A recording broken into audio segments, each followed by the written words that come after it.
state of Kentucky, over 2/3 of our electricity is generated by coal-fired plants. But EPA's rules will force the premature retirement of reliable sources of electricity like coal plants at a time when electricity demand continues to rise. Removing reliable power generation capabilities undermines the stability of our electric grid and puts consumers at risk of rolling blackouts and forced rationing of electricity. And as these rules go into effect, Americans will be left literally powerless. How can the administration push to electrify the U.S. vehicle fleet on the one hand while it undermines the reliability of the electric grid on the other? During the 118th Congress, this committee has investigated numerous regulations of various sizes and scopes, but one theme keeps reappearing. Higher costs of regulation leads to higher costs for consumers. The Biden administration has either ignored or refused to learn this basic economic lesson. It's very simple. When the federal government imposes new massive regulations, the cost of compliance just don't magically vanish into the air. Those costs are passed on to consumers who will be faced with higher prices and fewer choices in the market. And the numbers are staggering. By their own estimates, the Biden administration, in just 3.5 years on the job, has imposed over $1.6 trillion in estimated new federal regulatory costs. And $1.3 trillion of those costs, over 80% of the total, are from new EPA regulations. Americans are already starting to see higher prices and fewer choices because of regulation. And we can expect it will only get worse as these rules really kick into high gear. Gas prices have skyrocketed, utility bills continue to increase, and inflation has eaten into every household's spending power. Administrator Regan, you committed at your confirmation hearing to build consensus around pragmatic solutions and to work in partnership with Congress. Well, sir, the sheer cost of the regulations coming out of the Biden administration doesn't strike me or many Americans as pragmatic solutions at all. $1.3 trillion just from the EPA is setting us down a dangerous path of over-regulation. I hope that we can impress upon the administration today how much it needs to start putting the interest of the American people first and not simply look to appease these well-organized left-wing special interest groups and climate scaremongers. Americans cannot afford the bill they will ultimately be left paying by this administration. I want to thank you, and I now yield to the ranking member for his opening remarks. Thank you kindly, Mr. Chairman, and thank you to Administrator Regan for joining us here today. It's another brutal summer in Washington, but as we say on Capitol Hill, it's not the heat, it's the stupidity. And Americans today face the accelerating ravages of the climate crisis, including extreme heat waves. Last year was the hottest year on record in more than 100,000 years. And the hottest year before that was the prior year. And the hottest year before that was the year before that. So we're talking about record extreme heat, record violent flooding, record wildfires destroying millions of acres of land in the West, record velocity hurricanes and tornadoes. And yet, a lot of our colleagues are still in denial. In fact, their Project 2025 plan for America would ban the use of the word climate change. They want to delete the possibility of even talking about climate change, much less taking any action on it.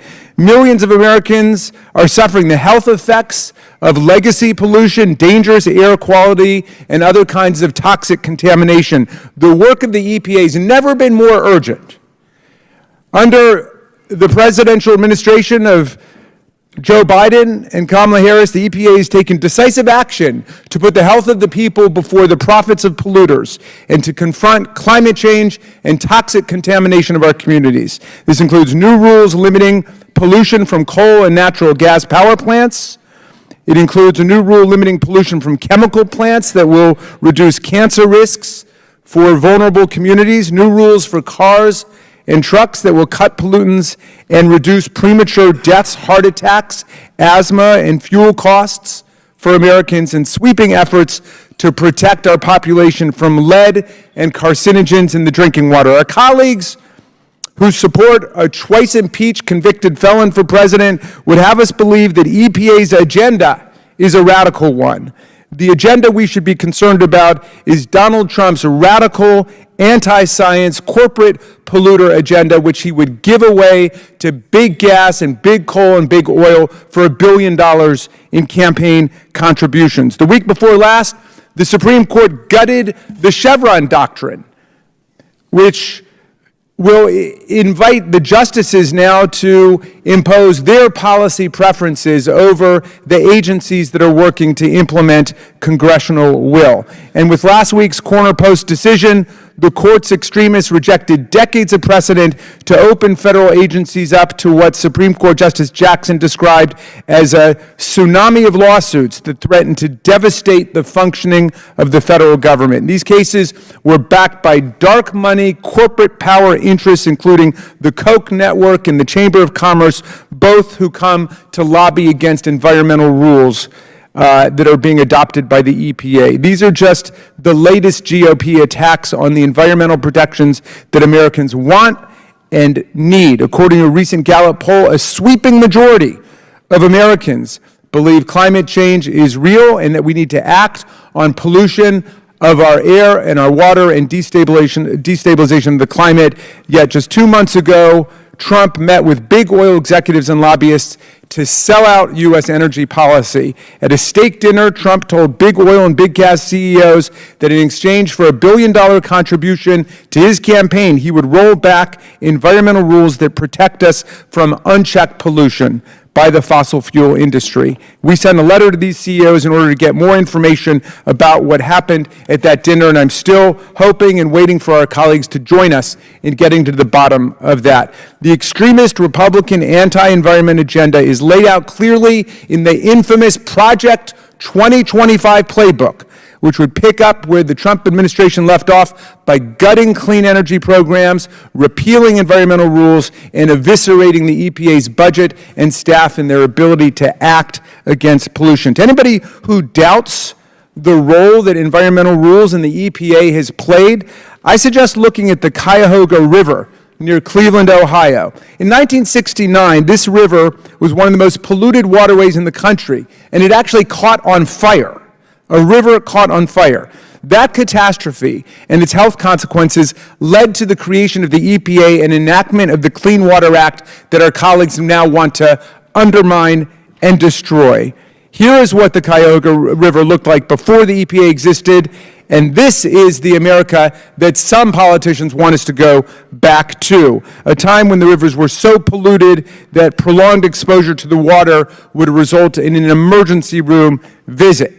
Now, on the other hand, after decades of work with local and state governments and communities, here is what the Cuyahoga River looks like today. We can literally see the physical difference made by the work of the EPA. This is what we've been able to do with the Clean Water Act and the Clean Air Act and the muscular enforcement that both the right-wing MAGA court and the right-wing MAGA Congress want to destroy and reverse. While extreme Republicans continue to prioritize big oil and corporate polluters over the health and safety of our people, and as our health and environmental protections are dismantled before our eyes by the Supreme Court, it's essential that we back the EPA and we sound the alarm about this attack on essential environmental regulations. The American people need to know the truth about what's at stake and what it means for our future. Thank you, Mr. Chairman. I yield back.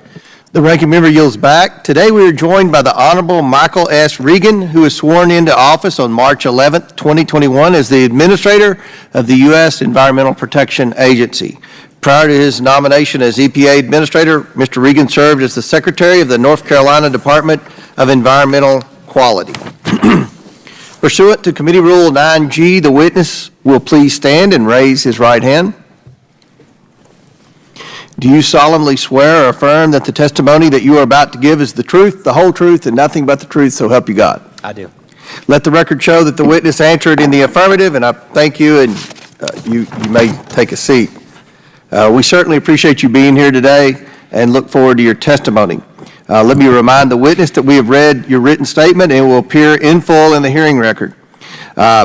please limit your oral statement to around 5 minutes. You're a very important witness, so if you need to go over a little bit, that's certainly fine. As a reminder, please press the button on the microphone in front of you so that it is on and the members can hear you. When you begin to speak, the light in front of you will turn green. After 4 minutes, it'll turn yellow.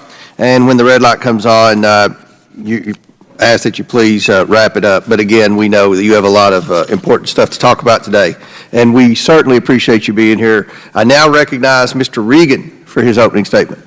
Well, thank you, Chairman Comer and Ranking Member Raskin and members of the committee. I appreciate the opportunity to appear before you today to share the U.S. EPA's work to advance a cleaner and healthier nation while ensuring that all people have clean air to breathe, clean water to drink, and that we remain globally competitive. Our partnership and our open and transparent dialogue with Congress is key to ensuring that my agency can carry out its mission of protecting public health and the environment. And over the last year, EPA has been hard at work doing just that. We're cleaning up our water. I'm proud to say that we finalized historic protections that address PFAS contamination and will bring more than 100 million people cleaner drinking water. This will prevent thousands of deaths and reduce tens of thousands of serious illnesses across the country. We're protecting people from toxic chemicals. We recently banned chrysotile asbestos, the last remaining kind of asbestos used in our country, which has been linked to more than 40,000 deaths in the United States each year. Additionally, EPA's Toxic Substance Control Act program demonstrates how effective our work is when we receive adequate resources from Congress. With the increased resources we received in 2022 and 2023, EPA more than doubled the number of chemical reviews each month and cleared out more than half of the older backlog cases. And we're also cleaning up our air. In March, EPA announced the final national pollution standards for passenger cars, light-duty trucks, and medium-duty vehicles for model years 2027 through 2032. These standards will avoid more than 7 billion tons of carbon emissions and provide nearly $100 billion of annual net benefits. EPA's greatest and most fundamental responsibility is protecting public health and the environment. And every single day, we're upholding our commitment to the American people. EPA follows the science, we follow the law, and we remain committed to openness and transparency. I'm proud to say that in April, my agency announced 4 final rules under separate authorities to reduce climate, air, water, and land pollution from fossil fuel-fired power plants. Finalizing these standards on the same day helps ensure that the power sector can confidently prepare for the future by enabling strategic, long-term investments and establishing an informed multi-year planning process. Folks understand just how important our role is in the power sector and our nation's economic growth and competitiveness. And I also understand that protecting public health has never come at the expense of a strong and durable economy. EPA's action reflects this understanding. Transparency is key and engagement is vitally important.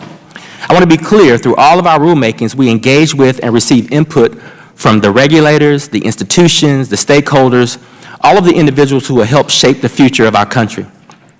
Furthermore, President Biden's Bipartisan Infrastructure Law and Inflation Reduction Act provide a historic, once-in-a-generation opportunity to invest in America's future, a future that will change people's lives for the better.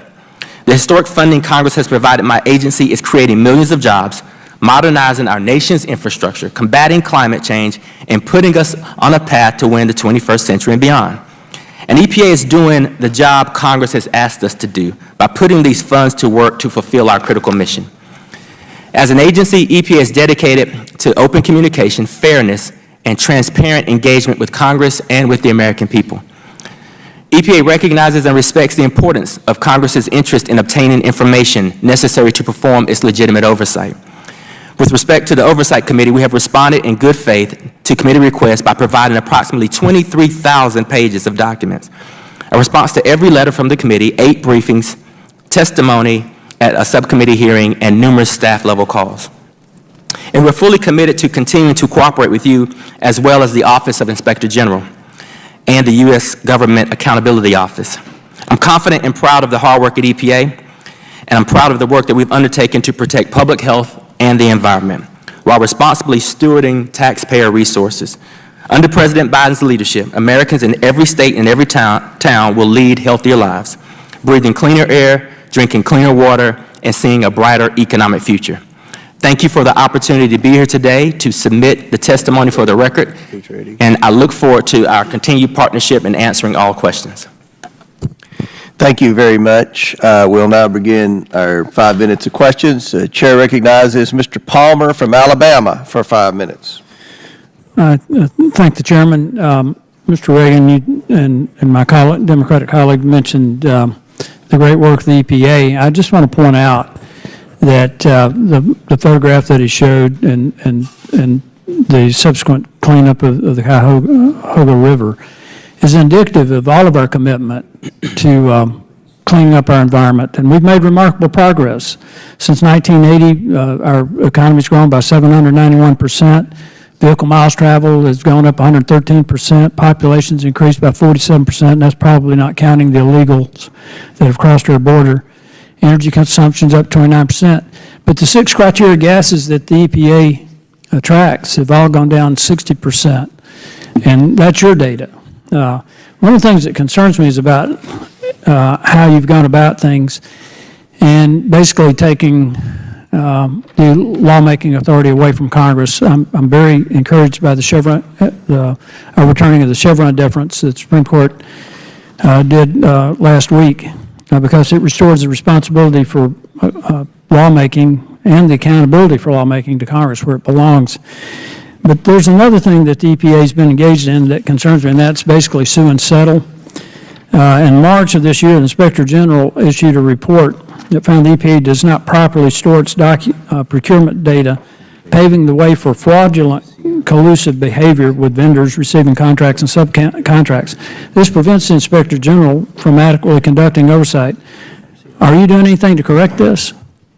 We have. It's a yes or no. We have, yes. Okay, good. I'd like to know if you would report to the committee in writing what you've done to correct this, because it's not the first time these questions have been raised about the EPA's potential collusion with friendly outside parties, especially when environmental groups during litigation.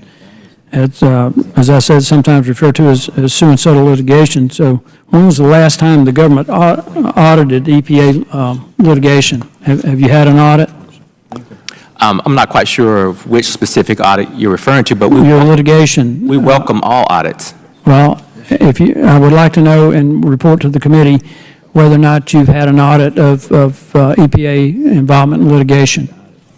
The Biden administration revoked the Trump administration's policies to publish and notice settlement details and pre-litigation announcements. And I want to know what efforts the EPA has made to reduce the settlement costs using taxpayer dollars. Can you report to that to the committee as well? Yes, we can report to the progress we've made to evolve that document to provide more transparency, which is what those changes. But I want to know how much you've spent taxpayer dollars in these settlement cases. And if the government auditors cannot access data to adequately track management of contracts or litigation costs, then what resources are available to Congress and the public to track the taxpayer expenses for these activities? Do you have any response to that in terms of your oversight? Because you should be reporting to Congress with full transparency about your litigation efforts in these sue and settle cases. I do believe that we are reporting responsibly to Congress. I meet frequently with my Inspector General. We have taken just about all of the recommendations. Well, your Inspector General, as I said, reported that you do not properly store your procurement data, which paves the way for fraudulent, collusive behavior, and that's one of my big concerns, is that there's been collusive behavior, involvement with these outside groups. I want to move to something else that concerns me too, is the House of Representatives sent 2 letters to the EPA. One was in December of last year, one was April of this year, signed by 22 members respectively, including 10 members of the House Energy and Commerce Committee. Both the letters raised serious questions about whether the EPA's proposed $2 billion regulation on the lime industry is necessary, given that the EPA's own scientists have determined that the emissions from lime plants are already acceptable with an ample margin of safety. And in September of last year, the House Science Committee held an oversight hearing, and you testified that you think and you said this, I think what we want to do is to ensure that we're meeting the letter of the law with as much flexibility as possible. I think we have to be reasonable, and I think what we want to do is protect public health and ensure that these industries can be productive. How in the world is finalizing a $2 billion regulation providing as much flexibility as possible and being reasonable? Well, I think if you look at that finalized action, we took into consideration many of the recommendations that industry asked us to. You know what to lime is also used for? To protect Mr. health and Administrator Reagan, do you know what lime is used for? I absolutely do. What's it used for? Well, it can be used for a lot of things. Yeah, but what is it about- primarily used for in the construction? You can use lime for agriculture. You can use lime for construction. I mean, there's a lot of. You can't use of make, lime. it's a key ingredient in concrete cement. It's a which key you- ingredient in a lot of things. It's not just cement. And you just imposed a $2 billion regulation on it, and all that cost can be passed on to consumers to increase food prices, We put increase. protective standards in place so that workers and people who are exposed to lime are But not your unduly- own administration says that you've determined it's acceptable with an ample margin of safety. That's not reasonable. It's acceptable in certain instances. I think that's No. a narrative or a context that I'd love to have this conversation. Maybe we could look at the full breadth of the statement that the scientists are making. I'm very aware of the statements that our scientists are making, and so I think that may be out of context. Well, I'm very encouraged by the Chevron deference being overturned because it will restore to Congress our lawmaking authority and remove it from All right, these agencies. I yield back. And gentlemen, time's expired. We went a minute over, so the Democrats can have that extra minute at some point. Chair recognizes Ranking Member Raskin. Thank you kindly, Mr. Chairman. Mr. Regan, let me just follow up on that, because I do think that there's a significant philosophical difference that was just surfaced in the colloquy between Mr. Palmer and yourself. There's no doubt that there's industry that wants more of a freedom to pollute without having environmental rules imposed against them. But your purpose is to defend the freedom to breathe clean air and drink clean water and have a safe working place. And I wonder if you would describe what the mission of the EPA is. Well, the mission of the EPA is to protect public health and the environment, look at cost-effective technologies to do so, and ensure that this country can remain globally competitive. And I do that in concert with state regulators in blue and red states, but also actively engaging industry to come up with the right solutions. And that's a mission that has been, for a lot of American history, a bipartisan one. It was under President Nixon that the EPA was first created, right? Correct. And so there's nothing that should be partisan about the pursuit of clean air, clean water, clean working conditions. Do you agree with that? I agree with that. Okay. I wonder, what is your perspective on what would happen if the proposals in the Project 2025 blueprint for a MAGA takeover of government were implemented? What would happen if all of the rules that they want to repeal at the EPA were repealed? Well, listen, I think when you look at the massive cuts that are being suggested, we won't get new pesticides, new registrants on the market. We will significantly hurt our agriculture industry, reducing the herbicides that we can get on the market. We won't clear all of the litigation that's tied our hands to get chemicals on the market that we rely on every day. Listen, we would have significant impacts to our water quality. Emerging contaminants like PFAS would run amok. We would continue to have lead-poisoned water all across the country. We would not be able to look at how to clean up brownfield sites and benefit not just from a health standpoint, but from the economic vitality and opportunity of cleaning up these blighted sites. The list just goes on and on. America needs a strong EPA. I remember when Donald Trump took out his Sharpie and purported to change the direction of a hurricane. I think it was Hurricane Dorian back in 2019. But he basically said it was not going to hit the Florida coast, it was going to hit Alabama. And he did this without any consultation with the National Weather Service, or NOAA, where the National Weather Service is located. And then it created huge confusion and consternation. I mean, what would happen if we replaced professional, scientific, civil service management of agencies like the Weather Service or NOAA or the EPA with political flunkies, basically, people who are just willing to say whatever the president wants to say. What would that do to our ability to have effective public policy if science is something that could just be made up by a president? If we don't follow the science and have qualified people in these positions, Americans will die. We have a role to play, and we need to be able to predict the weather. We need to be able to respond to the weather. We need to be able to alert the public that if danger is coming their way. And once many of these communities are hit, whether it's a wildfire or a flood or a hurricane, we need to be able to go in and be activated to help bring those communities back to life, whether it's Maui, Hawaii, or whether it's East Palestine, Ohio, or Jackson, Mississippi. When a city is hit, we need experts to come in and ensure that there's clean air and clean water. So how have you regarded the war on science and the war on public health that we saw during COVID-19? We saw in this committee when Dr. Fauci came the other day, we had members of this committee accusing Dr. Fauci of having created COVID-19 and profiting from it. How do you experience that attack on science in terms of your ability to get your work done? Well, it's threatening reality and the facts. And what we've done under this administration is restore scientific integrity, which, by the way, industry, businesses, all of our economic partners applaud us for doing this. We're saving lives, and we're putting pragmatic, practical regulations in place so that we can provide many of our industries regulatory certainty. They need to have regulatory certainty so that they can make the proper investments. So would you say that the success of the EPA depends on the integrity of the science that goes into it, and you are threatened by the political science of the MAGA people who say we want to dictate a political agenda to people who work for EPA or the Weather Service or NOAA? Politics of no party has any role in scientific integrity.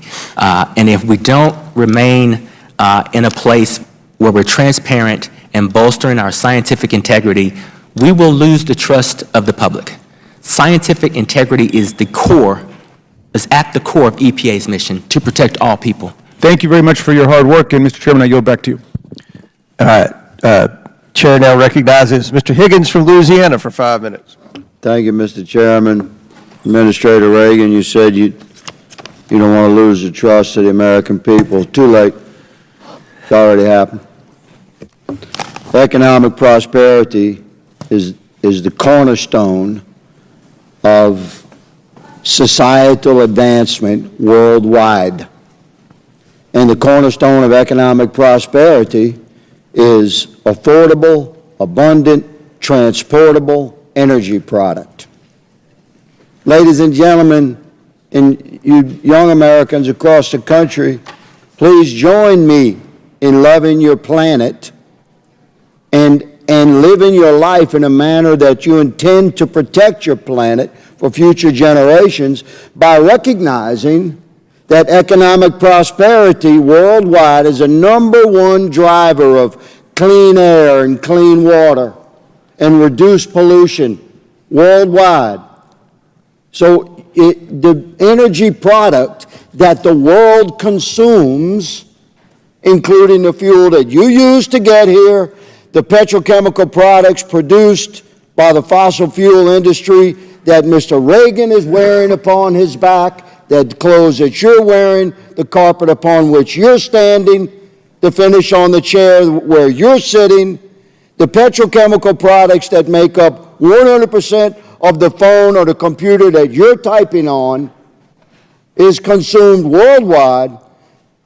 Our world being one, if you are concerned about the ecological impact of mankind upon your planet, and you recognize that mankind is going to consume petrochemical products, then you would want it produced in the region of the earth where it's produced the cleanest, under the most stringent regulations and the most industry-driven technological advancement to deliver clean, affordable product. That's the United States of America. men like Mr. Reagan have carried a torch 100% driven by an agenda to smash the American energy industry. He's the one that's agenda-driven, not me. The American energy industry and the American petrochemical industry is, with no debate, the cleanest producer of affordable energy product and affordable petrochemical product in the world. And every one of you consume it. Own that. Because that's where we are. In the future, I have no doubt that there will be a gradual transition to things unknown. This is the nature of life. It's the way things roll. But to have an agenda-driven Green New Deal, anti-American energy, anti-American petrochemical agenda shoved down our throat by an administration that claims it's doing so on behalf of protecting the world's ecological stability by forcing the production of these products into regions of the world that have far less concern about their ecological impact. That is hypocrisy at its worst. And I, for one, am going to use every authority that Congress allows me to legally wield to push back against it. Mr. Chairman, I ask for unanimous consent to enter into the record the Joint Resolution 161, a joint resolution calling for the reversal of the EPA rule submitted by this gentleman and his department. Without Unanimous consent. without objection, so ordered. Mr. Reagan, do you have plans for next year, sir? You have plans for next year? I have plans for every year. What's your plans for next year? Well, my plans are personal. And I don't. Well, I'm asking you I don't know professionally. Well, do you have plans to I'm not continue obligated to your battle that you're carrying that torch for? With you just assaulting me and saying I'm un-American. You think now this wanna was an know, assault? Now you want to know what my We're plans are. definitely living in two different worlds. Oh, yeah, we are in two different worlds. Mr. Chairman, Mr. Chairman, I appreciate I have an inquiry. this Mr. Chairman, hearing being Mr. convened. Chairman, I have an inquiry. Gentleman from Maryland, Mr. Mfume. I'm going to I have- reclaim I my have time. And you have time left, Mr. Higgins. Mr. Mfume. I have an inquiry of the chair. Mr. Chairman, we disagree on a lot of issues in this committee a lot of times, but we always ought to look and put a stop sign in front of ourselves when we start assailing by name the personal integrity of any witness.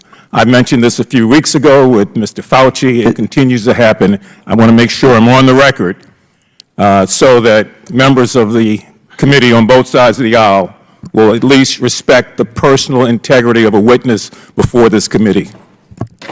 The chair recognizes Mr. Higgins for his final few Chairman, seconds. this is the Oversight Committee. This is where government is forced to sit in front of Congress and be held accountable for their actions. Mr. Chairman, isn't the gentleman's time up? Personal integrity, that's not Mr. Chairman, the problem. but It's Mr. Chairman, I not, it's yield. not the McCarthy era. Gentlemen, It's you're not back. the McCarthy committee. Order. Chair now recognizes Ms. Norton from Washington, D.C. Administrator Regan, thank you for being here today. Climate change and pollution are among the most urgent crises of our time. Addressing them requires real action and innovative solutions. The Biden-Harris administration and Democrats in Congress took real action and delivered innovative solutions when we passed the bipartisan Infrastructure Law and Inflation Reduction Act. As a result, we are making historic investments in our communities to fight climate change and protect our environment and public health, including more than $50 billion for EPA to strengthen our nation's water infrastructure after decades of underinvestment. The District of Columbia is benefiting from billions of dollars in funding, much of which will go toward replacing toxic lead pipes. Removing these dangerous pipes will make our drinking water safer, prevent health crises, and protect children from lead poisoning that can lead to lifelong harm. Administrator Regan, why is investing in our water infrastructure an urgent priority for the administration? Well, thank you for that question, Congresswoman, and it's vital for public health and for our economy. Our nation's water infrastructure is crumbling, which will have an impact on our global competitiveness. But more importantly, I've met with so many mothers whose children are lead poisoned, and we're seeing lead poisoned children all over this country, and that's why the President and the Vice President have prioritized removing 100% of our lead pipes. I'm happy to say that D.C. will receive more than $28 million to reduce or replace their lead pipes in our most recent funding announcement this May. But it's vitally important that every single person in this country has access to clean drinking water, clean, affordable drinking water. Administrator Regan, the bipartisan infrastructure law also provided D.C. with much-needed funding to help with ongoing brownfields cleanup projects and to replace antiquated diesel-fueled buses with modern battery electric buses. D.C. is also using pollution prevention grants, which will robustly which were robustly funded under the law to support a range of projects, including those aimed at improving public health and the environment in D.C.'s disadvantaged communities.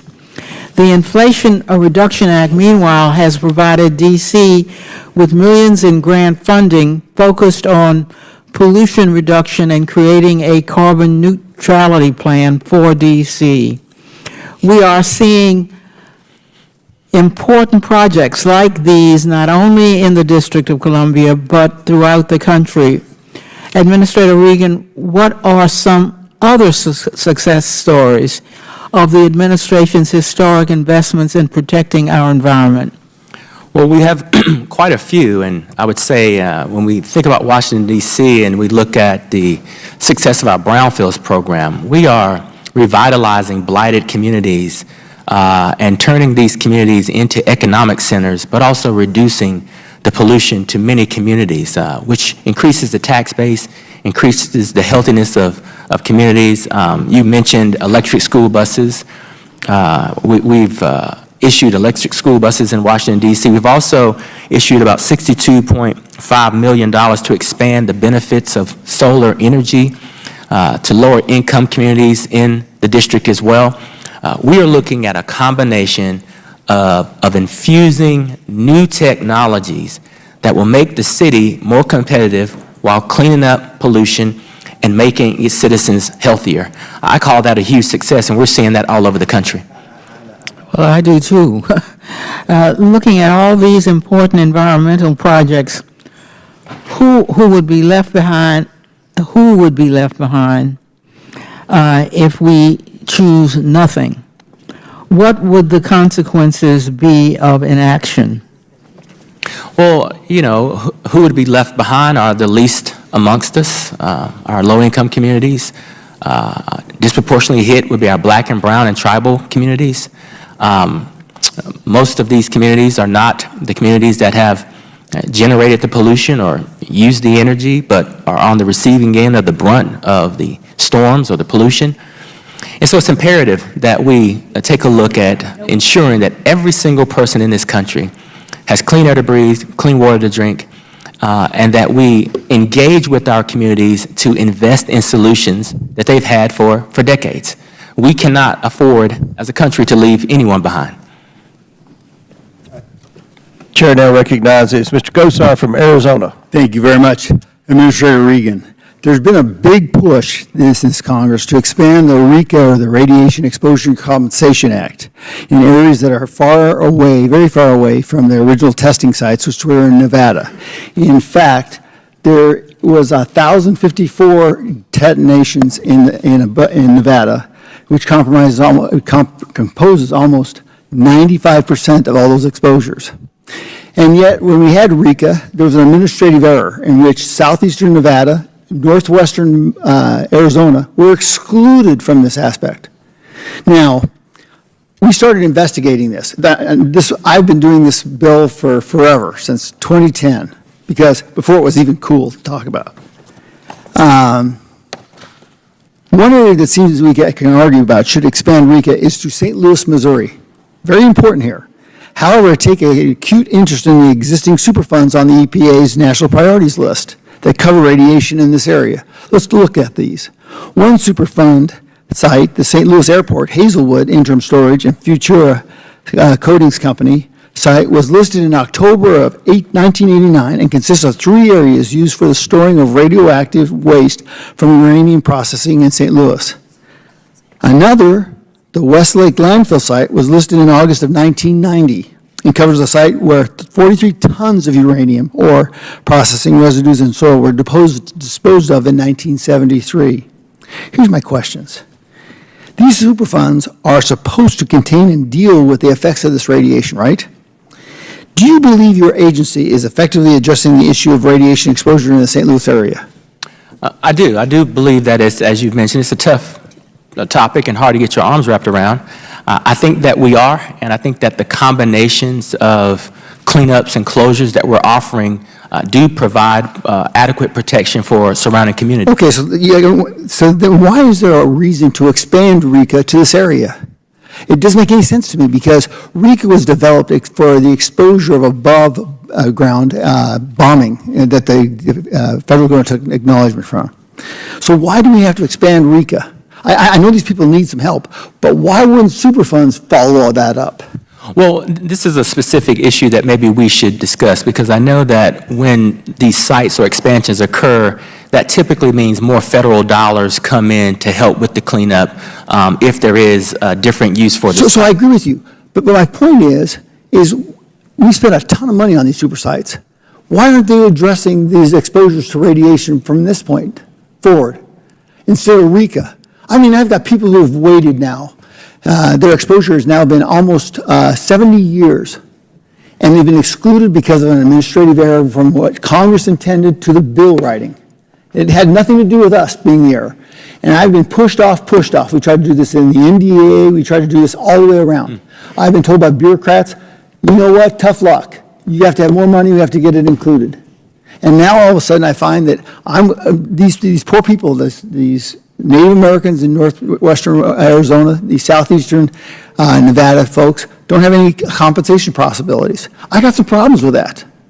You know, I want this money to be appropriate, because you can talk all about the administration and rules and regulations, but the other part of wasting money is it the contractor who's not doing their job? Is it the supervision of the Army Corps of Engineers who's not adequate? I don't know, but we have to have some answers here, because we got one more chance at this. The rest of these people aren't going to be around. And it's meager, folks. You have to show that you prove that you lived in this area for an amount of time just to be able to get $35,000. I find this a radical injustice in that regards. And so I've got a lot of other things with PM10s and all that stuff, but this is very poignant to me. Okay. So I would love to have your forefront pushing this right away, because we have not renewed the RECA standards, and we need to. But I need to understand why all of a sudden we're getting this big push from Missouri from these Superfund aspects to be included in that. I want people to get their due diligence, but why does RECA have to be this part? Why can't the Superfunds take that? Could I get that answer from you? Yes, you have my personal commitment that we'll work on this and see what we can do. Thank you. My last little question was, we have all these pharmaceuticals in our water supply. The gentle lady from D.C. talked about it. And I know this really don't have a jurisdiction, the FDA really does, but how clean is our water with regards to the disposal of these pharmaceuticals? Most of them going down into our water supply. Could you address that real quickly? Yeah, presently, in my conversations with FDA and other health agencies, our water is clean. Our water is clean and drinkable, and when it's not, we advise citizens to follow boil water advisories or any other advisories that a local entity might. Can I interrupt you right there? But steroidal manufacturing of these pharmaceuticals bypasses our normal type prospects, if I understand this right. I'm a dentist by profession, or was. So how can you assure me that those compounds are not still in the water? Gentleman, time's expired, but please answer the very important question. I think what we do is we match our expertise with the expertise of FDA, and from a regulatory standpoint, try to ensure that a wastewater treatment facility, a drinking water facility, has the best technology, and that's where we run those tests. I think, to your point, this is more of an FDA, EPA combined answer, and we can get our staffs together to work on getting a better answer for you. And Chair, I recognize Mr. Lynch from Massachusetts. Thank you, Mr. Chairman, and to the ranking member. First of all, I want to say thank you, Administrator Regan. We've been working in my district. I represent a coastal area that goes from the north end neighborhood of Boston all the way down to Hingham. So we are right on the coast, and we've been working with your regional people in my area on seawalls because of it's even just during my lifetime, we've seen incredible sea level rise along that coast in Massachusetts, and I'm sure there are other communities that have benefited from your good work as well. And also we had tremendous PFAS issues. We've got an older area, formerly heavily industrial, so the EPA in our region has been extremely helpful in helping us put in filtration systems that now allow people to turn on their taps and get clean water instead of having to have the town administration provide free bottled water, which was happening for quite a while. I want to talk to you about the Chevron case, the Chevron decision. So just to be clear, up until last week, when Congress passed legislation that might have been general in nature and had some ambiguity to it, which is basically every single bill that we pass, because we can't address every eventuality. In the past, the courts were required to defer to agency expertise as long as the agency interpretation was reasonable. In other words, you know, it's not just the EPA on pharmaceutical development. You know, the FDA interpretations of statutes that they are directed by held sway, as long as it was reasonable. Same thing with labor laws. You know, the labor laws are meant to protect workers, and as long as the Department of Labor made interpretations that were consistent with that mission, it was accepted by the court, and they afforded the difference. The SEC, the mission was to protect investors, and as long as the SEC was making interpretations of ambiguous sections of the law that was consistent with and reasonable within the contours, the four corners of that law, that deference was afforded to the agency. Now, that's over. That's over. And so I'm just wondering, I'm sure you've had a chance to look at this with counsel. What do you think the impacts are going to be for the EPA and your responsibility, your mission to make sure that we have clean air, clean water, and the sundry other missions that you must follow? Well, as you can imagine, I and we are deeply disappointed. This hits EPA extremely hard. We have world-class experts who for decades have been honing their skills to work on behalf of the American people and render judgment on policies and regulations that would be most protective of everyone in this country. And so we will gather ourselves and continue to leverage that expertise in every way we can because, again, our charge is to ensure that every single person in this country, all of our children, have access to clean drinking water and clean air and healthy lands. Well, thank you. I also want to just thank you again. We in this Congress have passed legislation to provide for zero-emission vehicles, not only private vehicles, but in a framework that would allow people to, charge those vehicles. But also, we've looked at the United States Postal Service and the 237,000 vehicles that they use each and every day, and we're in the process of converting many of our older vehicles to electric vehicles. And I just want to thank you and the EPA for your cooperation on that measure, and it can't happen soon enough. Mr. Chairman, the previous Republican member consumed an additional minute, and I would ask to have access to that extra 60 seconds, if I might. We've been going back and forth. I've been keeping up with it. I thought we were about even because Mr. Raskin went over a minute. But if you have a good question to ask, please. Well, I would like to yield the last minute to the ranking member. Okay. I'll find some other time to get in, Mr. Chairman. I'll get back. Thank you, and I thank the distinguished. Chair recognizes Mr. Sessions from Texas for 5 minutes. Mr. Chairman, thank you very much. Administrator, welcome. There's already this morning some disagreement about the questions that we're asking you. I've heard you very clearly talk about the EPA under your leadership as cost-effective solutions, pragmatic, American needs a strong EPA, scientific-based answers, fairness. So I'd like to engage in a dialogue with you if I can, as opposed to a long-winded opportunity here. Please tell me, as we talk about formaldehyde, are you aware that the European Union occupational exposure limit was just codified at 300 parts per billion?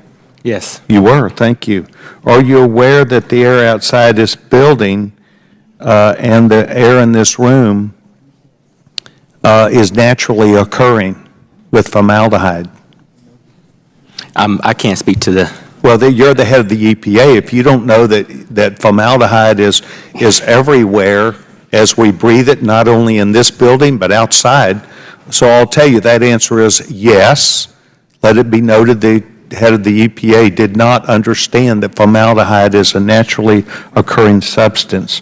Are you aware that the Human Studies Review Board, known as HSRB, within EPA, opposed and had problems with the recommendation of 11 parts per billion that is now being codified into your rules and regulations? Were you aware that they had problems with 11 parts per billion? I was not aware. We're not aware. Are you, the gentleman, aware that the permissible parts per billion is 750 parts per billion under OSHA for exposure limit for formaldehyde? Congressman Sessions, for the types of questions you're asking, we have... They're very direct. They have... You are the head of this organization, and you have proposed taking to 11 parts per billion. You shut up here and you talk about fairness, cost-effective solutions, pragmatic, scientific-based, and yet within your own boards that provide you with data and information, they have said 11 parts per billion is well out of line and cannot even be measured. And yet our friends, your friends that are up here on this committee, as we are asking you what are not tough questions. They're really pragmatic, they're science-based, they're cost-effective ways to look at things, and you are standing behind changing some 20 of these different chemicals and putting them to standards that would be, once again, Europe has their occupational exposure limit is 300 parts per billion. America's at this time under OSHA is 750 parts per billion. You did not know that it is regularly occurring all around in every room outside, and yet your own committee within your Department of Human Studies Review Board said, please do not do this. We have problems, and yet you have put your stamp on 11 parts per billion that is not even able to be calculated. And yet, if you look at 11 to 300 to 750. You chose to show up here and to say to this committee and to plead with us, you have to save every single life, and yet it cannot even be measured. You talk about fairness, you talk about cost effectiveness, you talk about being pragmatic, you talk about science-based answers, and the head of EPA showed up today and said he did not even know that formaldehyde was regularly, naturally occurring at levels well above 11 parts per billion. Mr. Chairman, this is why we seemingly have problems, and why my side, yes, we're Republicans, and we're not these crazy-eyed people that you have heard about today. We are saying we want you to be pragmatic, we want you to be fair, but you can't even justify 11 parts per billion because it can't even be measured. There are no scientific measures to measure that on a regularly recurring basis, and you have put an onus on industry. Formaldehyde is used in plastics, it's used in cars, it's used in national security, it's used all over the United States, what we would call the free enterprise system, but it's capitalism. And it's a cost-effective way to look at things. I yield back my time. Sir, we do want to talk. All right, I would now like to recognize Congresswoman Ocasio-Cortez for 5 minutes. Thank you. Thank you very much, Madam Chairwoman. We've heard a lot today. I'd like to bring this conversation a little bit down to earth and make it more about the people that we're here to serve. I'm the Congresswoman for the Bronx and Queens. I represent a community that has some of the highest childhood asthma rates in the United States. And when we hear this conversation about how regulations threaten economic prosperity, and I jotted it down earlier because I couldn't even believe that I heard it, that economic prosperity, quote, is the #1 driver of clean air and clean water, as though our rivers were somehow, our rivers and forests were clean and unpolluted before a single factory was constructed in this country. That is the state of nature. I want us to be clear about that.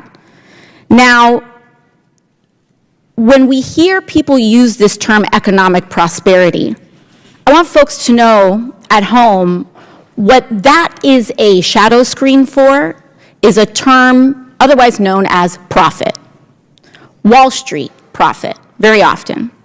And Administrator Regan, you've been accused of sabotaging here the economic prosperity of this country for enforcing and introducing regulations about chemicals that this committee itself has investigated, such as PFAS. I'd like for us to dig into that a little bit. PFAS is a chemical byproduct of, and it's a chemical that's in almost everything. Teflon pans, workout gear, fire extinguisher foam. What are some of the health consequences that we have seen as a result of elevated levels of PFAS for everyday Americans? Well, they range from various types of cancers, death. These carcinogenic elements are wreaking havoc on communities all across the country. We've had people from PFAS-affected, especially PFAS-affected communities, that have had fertility issues. Is that correct? Yes. Testicular cancer? Yes. Is that correct? Developmental delays in children? Is that consistent with what you've seen? Yes. Thyroid issues, increased risk of cancer, correct? Yes. And those people, those kids, those parents who are struggling to conceive now, that's who we respond to. That's who we answer to. Correct, Administrator Regan? Absolutely. The American people. Now, I want to name something. This isn't just economic prosperity. There are people and organizations and companies responsible for this. DuPont and 3M are two of the largest corporations that were responsible for PFAS dumping in the United States. Is that correct? Yes. Did they know that these chemicals were potentially toxic? Is that correct? We believe they did. And yet, there are members here of this committee that want to defend the quote-unquote economic right for a company to poison its people, the American people. Now, when we talk about economic prosperity, if you're a kid in the South Bronx, if you are a mom in rural Pennsylvania near a PFAS dumping site, who comes ahead when you get cancer and have a medical bill to pay? Who comes out ahead from that PFAS dumping? The CEO of DuPont or that mom? So when we talk about the bills and the prosperity that gets made from here and who has to pay that, we need to understand a very simple economic concept called externalities. Externalities. The costs of pollution, the cost of poisoning that are not factored into the profit margin of the corporation that's actually wreaking havoc on this planet. And when we talk about issues like climate change, it is at its core an issue of externalities. Because ExxonMobil and all of these oil companies can afford to burn this planet to a crisp because it makes them a pile of money. Now, Administrator Regan, I want to thank you because in the character attacks that you have experienced in this hearing, I know that you have spent your entire time and your entire federal service Your time is up. I protecting appreciate families it from this being morning. poisoned. Thank you. And I want to thank you for that. Thank you. All right, I would now like to recognize myself for 5 minutes. Mr. Regan, as part of the so-called Inflation Reduction Act, the EPA established the Office of Environmental Justice and External Civil Rights, which now manages $3 billion for environmental and climate justice to fund community-based NGOs. As part of the allocation, $600 million is devoted to the Environmental Justice Thriving Communities grant-making program, which has shown serious signs of waste, fraud, and abuse. More alarmingly, some of this money has been designated for groups opposed to the interests of the United States and her allies. So my questions today, Mr. Regan, are yes or no, very simply yes or no. Administrator Regan, environmental justice grantees have partners and affiliates who also receive funds from the EPA. Are any of these groups or affiliates who receive this money anti-American, yes or no? Not that I'm aware of. Are any of these groups who receive this money anti-Semitic, yes or no? Not that I'm aware of. Are any of these groups explicitly anti-Israel? You're talking about that have received money? That are on the list to receive money, correct? Because- Yes or no? Are any of these groups explicitly anti-Israel? Do they hate Jews? None of these groups have. Okay, are any of these groups opposed to police and law enforcement? Yes or no? I think we have to establish the point that none of The these groups have question is received yes money. or no. Are any of these groups opposed to police and law enforcement? Yes or no? None of the groups have received money. That's not the question. Are any of these groups who are allotted to get money from this fund anti-police? Yes or no? I'm not. You know exactly what I'm sure. talking about. Are you familiar with the group called Climate Justice Alliance? Yes or no? Yes. Okay. I was surprised to learn that $15 million has been designated for Climate Justice Alliance, a group which explicitly publishes a Free Palestine section on its website. On the website, there are dozens of anti-Semitic and alarming images designed to be printed and used in the violent pro-Hamas protests we've seen across the country. Here are a few of them this morning. This first image includes a slogan that is widely recognized as a call to eradicate the state of Israel. Is this the official position of the Biden EPA? Yes or no? Is it the what? Official position of Biden's EPA? Yes or no? That is not our problem. Does this sign protect the environment?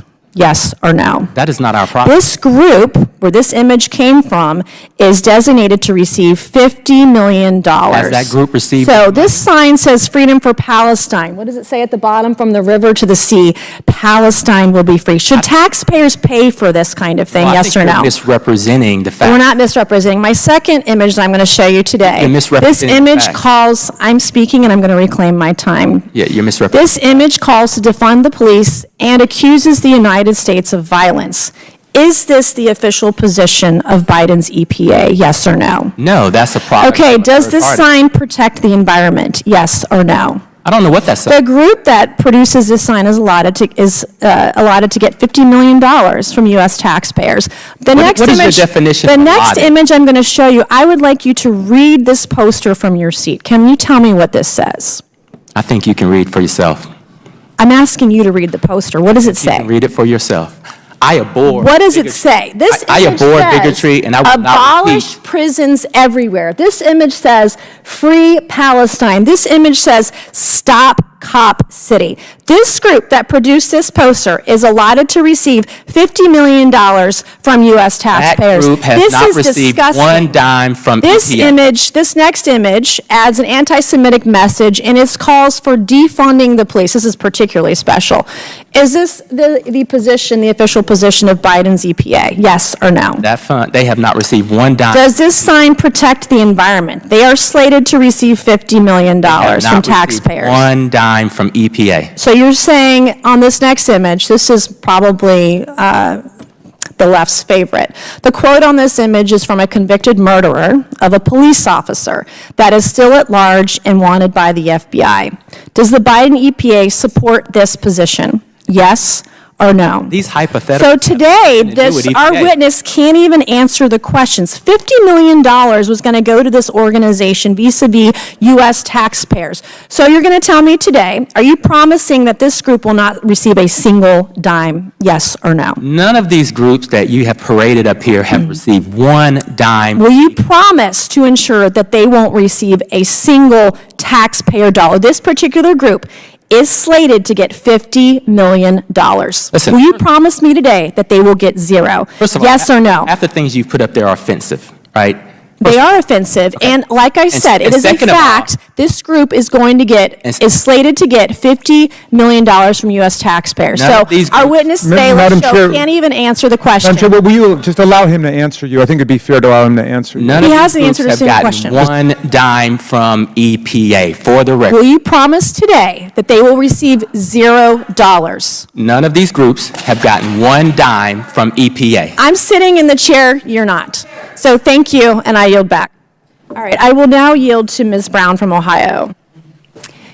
Mr. Regan, I would like to yield to you as much time as you would like to consume to respond to the allegations that were hurled upon you. Well, I appreciate that because I think it's a gotcha game to put posters and statements that many of us may not agree with, see for the first time, and then accuse the agency of supporting something that is not true. None of the groups that were presented there have received one dime from EPA.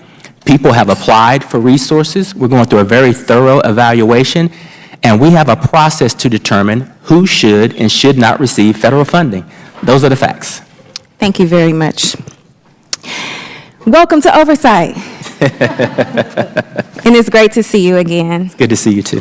I want to begin by thanking you for the Environmental Protection Agency diligent work in my district, Northeast Ohio, where, as Ranking Member pointed out, is just one example of how the Cuyahoga River was historically polluted, one of the most polluted bodies of water due to the amount of industrial waste dumped into it.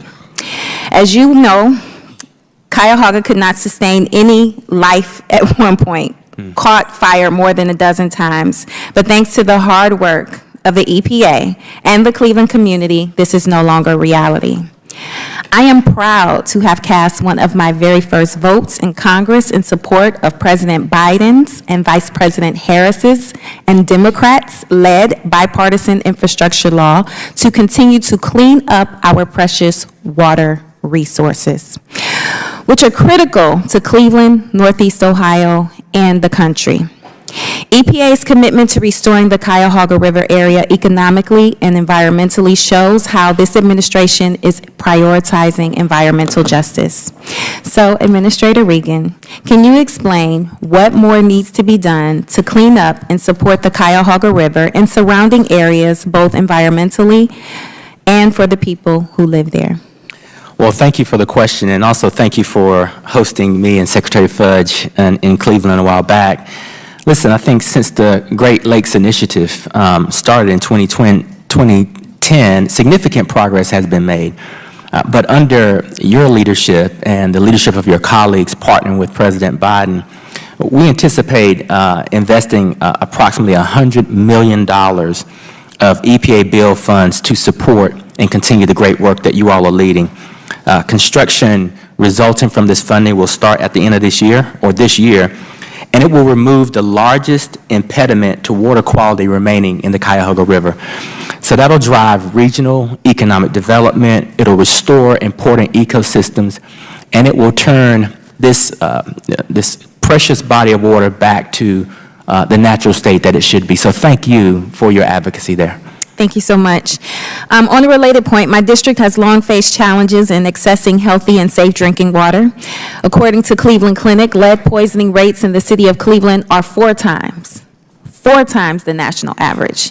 This is preventable, and we must overcome such a significant disparity.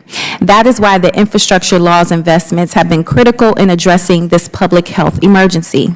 These funds are used to remove lead pipes leading to our homes, and improve the access to safe drinking water. This May, the Biden-Harris administration announced an additional $184 million in bipartisan infrastructure law funds to support safe drinking water and replace existing lead service lines in Ohio. So Administrator Regan, can you share the impact of these investments in improving access to clean drinking water, in particular for low-income families and in the Black community? You know, these investments are transformational and life-changing. We've met with mothers whose children are lead poisoned, whose families have been poisoned by lead or haven't had a lack of access to clean drinking water. These investments will, number one, create jobs for those who are pulling these lead pipes out. Number two, drinking fresh, clean water for these children that isn't lead poisoned will give them a competitive edge as they pursue their education. And number three, the economic vitality and opportunities for these communities that are now lead-free are endless. Black and brown communities are disproportionately impacted by these pollutants, have a lack of economic investment. So this is a win-win. We're infusing capital, we're creating jobs, we're creating economic opportunities, and most importantly, our children and our families and our grandparents will be drinking clean, affordable, safe drinking water. Thank you.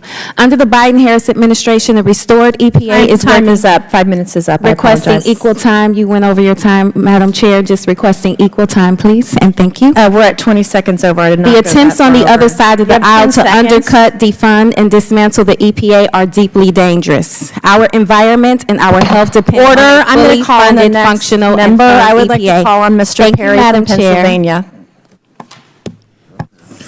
Thank you, Madam Chair. Just out of curiosity, since one of my colleagues from the other side of the aisle brought it up, I do wonder if the then senior senator from Delaware, now the President of the United States, ever challenged DuPont's production and prolific distribution of PFAS and PFOA. Just curious.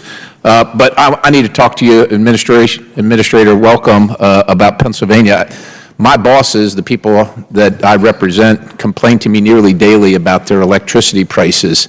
And I'm sure you know that grid operators around the country are sounding alarm about the potential disruptions, blackouts, brownouts due to regulations, particularly the Clean Power Plan 2.0 rule. As a matter of fact, the PJM Interconnect, the largest multi-state grid operator, which includes the Commonwealth of Pennsylvania, stated that in the very years when we are projecting significant increases in the demand for electricity, the final rule will work to drive premature retirement of traditional units that provide essential, reliable services and dissuade new gas resources from coming online. I'm just curious, how does the EPA factor in the cost to the people that I represent that can't afford their electricity bills, or the grid operators who are saying, don't do this, we can't sustain this? How does the EPA factor that into the decision to just move forward and say, kind of damn the torpedoes?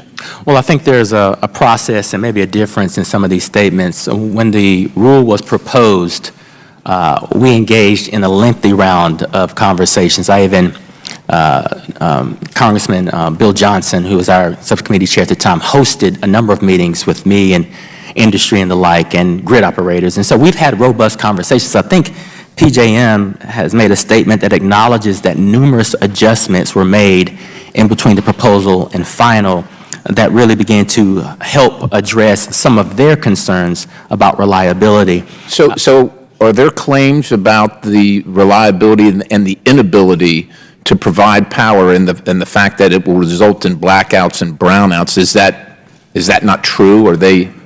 We believe that we have resolved all anxiety about. But they're still making the statement. And what about ratepayers? What about people paying the bill?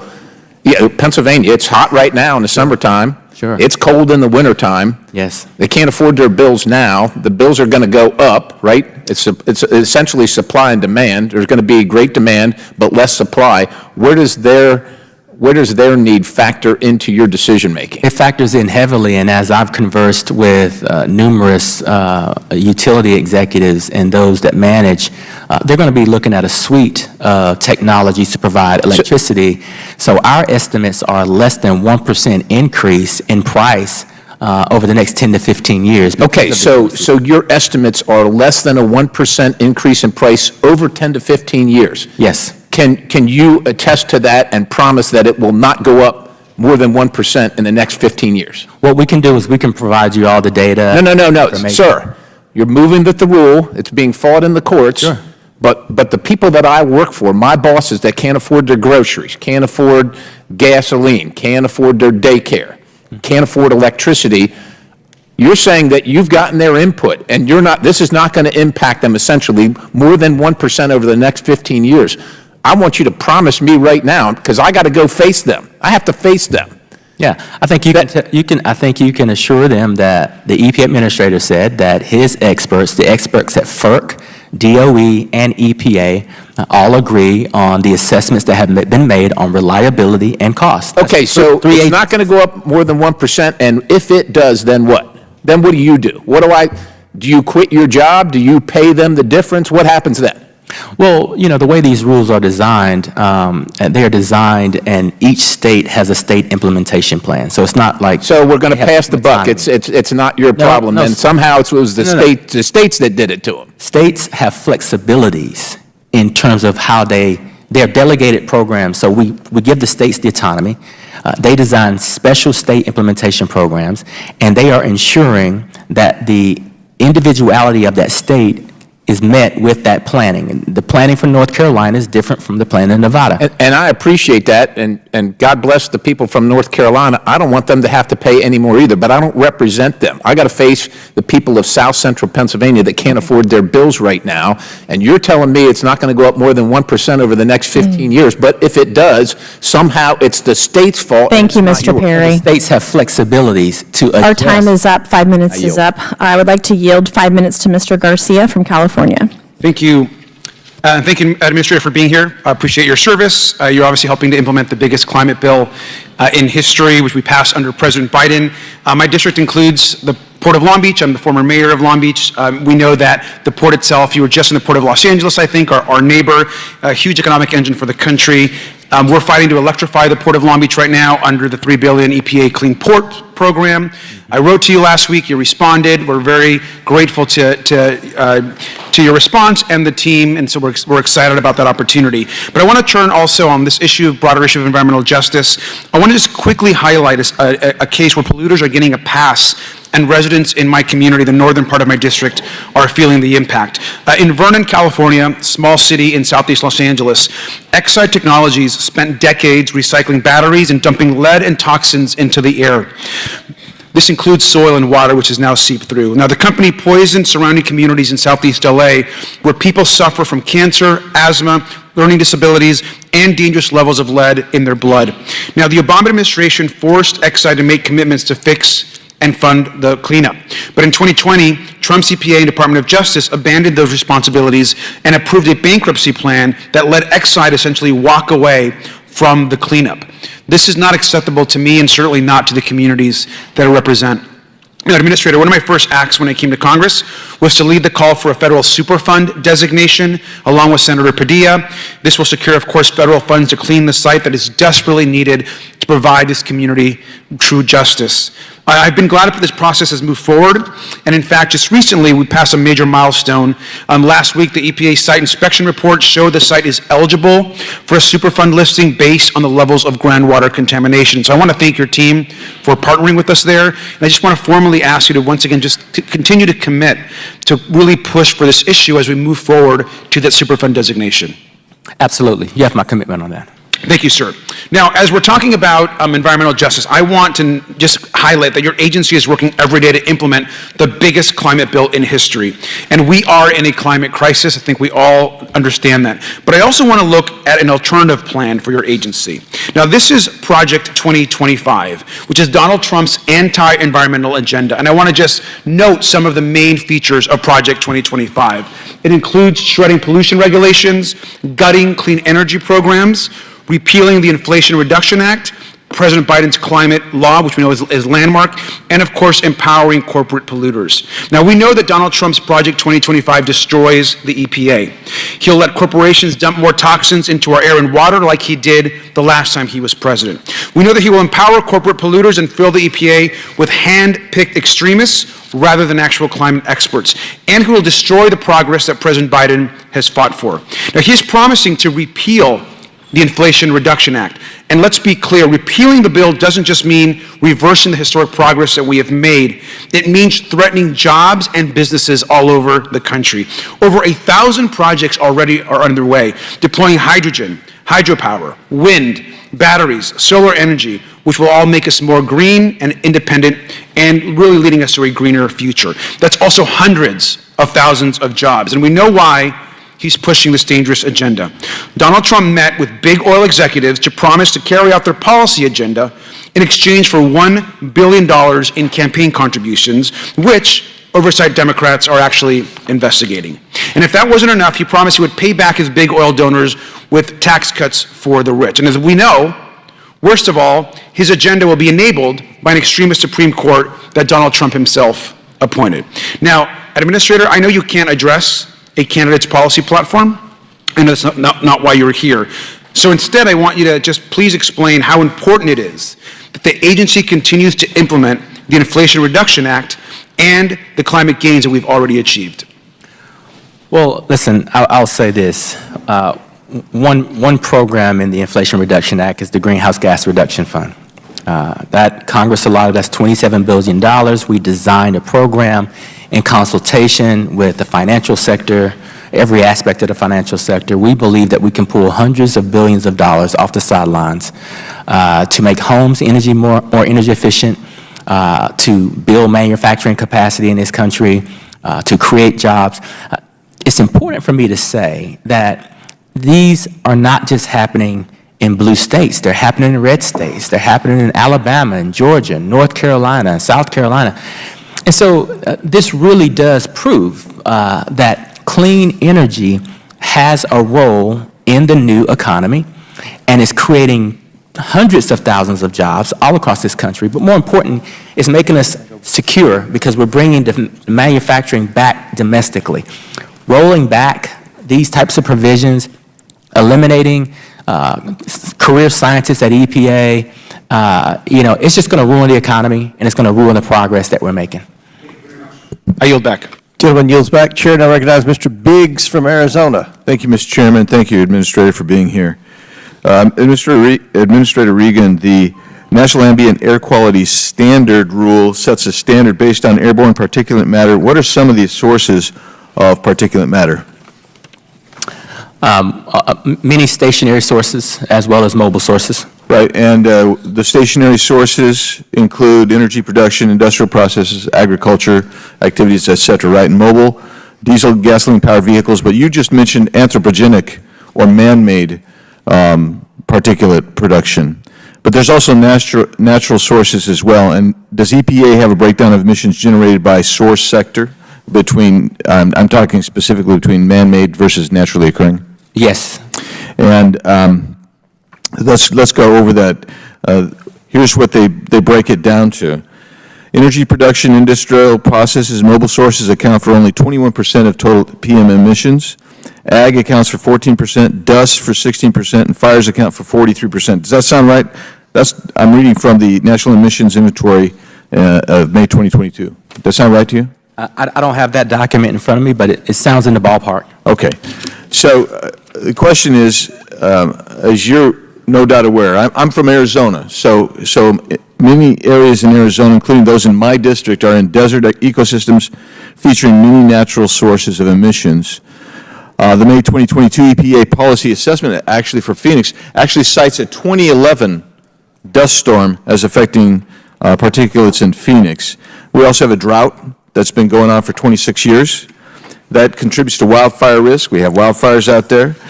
And so my question for you ultimately becomes this.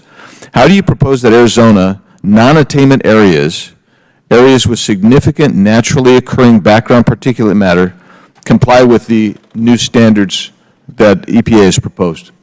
Well, I'm proud to say that because of consultation with members like you and others, when we look at... By the way, just clarify, not to interrupt. I'm interrupting, but I don't mean to be rude about it. You and I didn't ever consult, but go ahead. Yeah, yes. But we have consulted with members in Arizona and Nevada and places that you described, and this is why we have a very strong exceptional events policy. Monitoring technology is advanced enough to determine where the pollution comes from. And so we don't want to penalize states where we see an exacerbation of PM 2.5 that comes from a wildfire or a dust storm or something that is not man-made. So we have procedures in place.